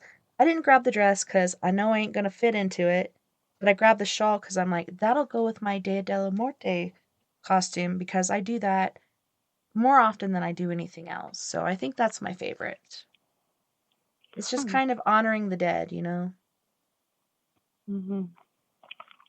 What is your favorite one? I was just trying to think about this, but I think my favorite is that I was a cloud. That's a good one. It was pretty stupid and weird, but it was fun. I like used, it. like lots and lots of cotton. Right? Maybe some of that spider web too, because it stretches out so well. Yeah. You could stretch it around the cotton or whatnot to form your little cloud. Yep, like just web stuff. Yeah, I'm not sure we even had that when I did it. That's how long ago it was. I Yeah, don't think we had that stuff that you could buy. it's so awesome. My daughter, she put it I up, and don't I'm like, we remember. already got regular spider webs. Why are you putting up more? But, you know. I remember these guys that I knew, they went together and they made themselves a 6-pack of beer. Nice. And they did a beautiful job on it. I mean, really and truly, they spent a lot of time painting the cardboard that they used or whatever. But it was pretty hilarious because they had to all like be together. Right? Okay, left, right, left. Yeah, We're not trying to it be kind of militant, but was. we got to work together here. Yeah, it's pretty funny. Well, on that note, Kathy, I'm so glad that you came on. We are at the end of our time, but thank you so much for sharing your story and the excitement for this evening. I hope you have a really good time with your friend. Oh, and for next year or some other year, you should go to Jerome for Halloween because For they sure. usually have a party, and they have some really good artists up there that get into it. So they have great costumes, and it's really fun. You can stay up there. Maybe for we like should 1 restart day. the whole trend you and Mia had. If you're not doing it anymore, maybe we should restart it. Rethink it. Yeah, I kind of miss it. Her and Yeah. we haven't been able to get together on Halloween for the last few years because she's been up there and stuff like that. Yeah. But I kind of miss doing it. I do. It was really a fun tradition. For sure. Well, I love you, there's a lot of sister. places. And I hope I get to see you soon. Yeah, you too. I hope it's not too cold. Are you freezing? It's 63. It feels like 52, but last weekend was horrifically cold. But yeah, today's not too bad compared to last Saturday.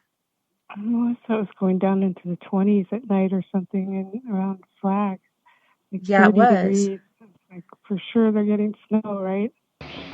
My You mom in got snow? Nutriosa, Arizona, she got snow. We haven't yet. There was a couple little teaser flakes, but yeah. Nothing yet. Well, unfortunately, I do have to say goodbye because we're on our outro. If you want to hold Okay. on, I'll get back to you in just a second. That's okay. I gotta go, but one of these nights, maybe next weekend, send me a text, okay? And I'll be better prepared. Yeah, for sure. All right. I didn't Love you, have Mama. anything off the top of my head. Okay, you too. Good luck. Right, nighty night, love and light. Thank you so much once again for joining us for We Are Paradox Media's Late Night in the Rockies. It was a pleasure having you all here this evening. And I also want to thank all of our friends on We Are Paradox Media's KPNL Radio, Facebook, Twitter, iHeartRadio, and wherever else you may be listening beyond the Omniverse tonight. I had a wonderful time this evening, and I can't wait to do it again tomorrow night when we have Mr. Bill Hauser on. We're going to do a ghost box at a school, and it's going to be epic. I just know it. Don't forget, you guys, we are all in this together. Together, we can make the world a little better. And together, my friends, we are Paradox Media, because without you, there is no us. If you'd like to join us for the after party, look me up at TessaTNT. Give me a little jingle jangle at 970-335-9596. Until next time, nighty night, love and light. Have a wonderful rest of your weekend, and I will see you back here same time, same spooky place. Happy Halloween!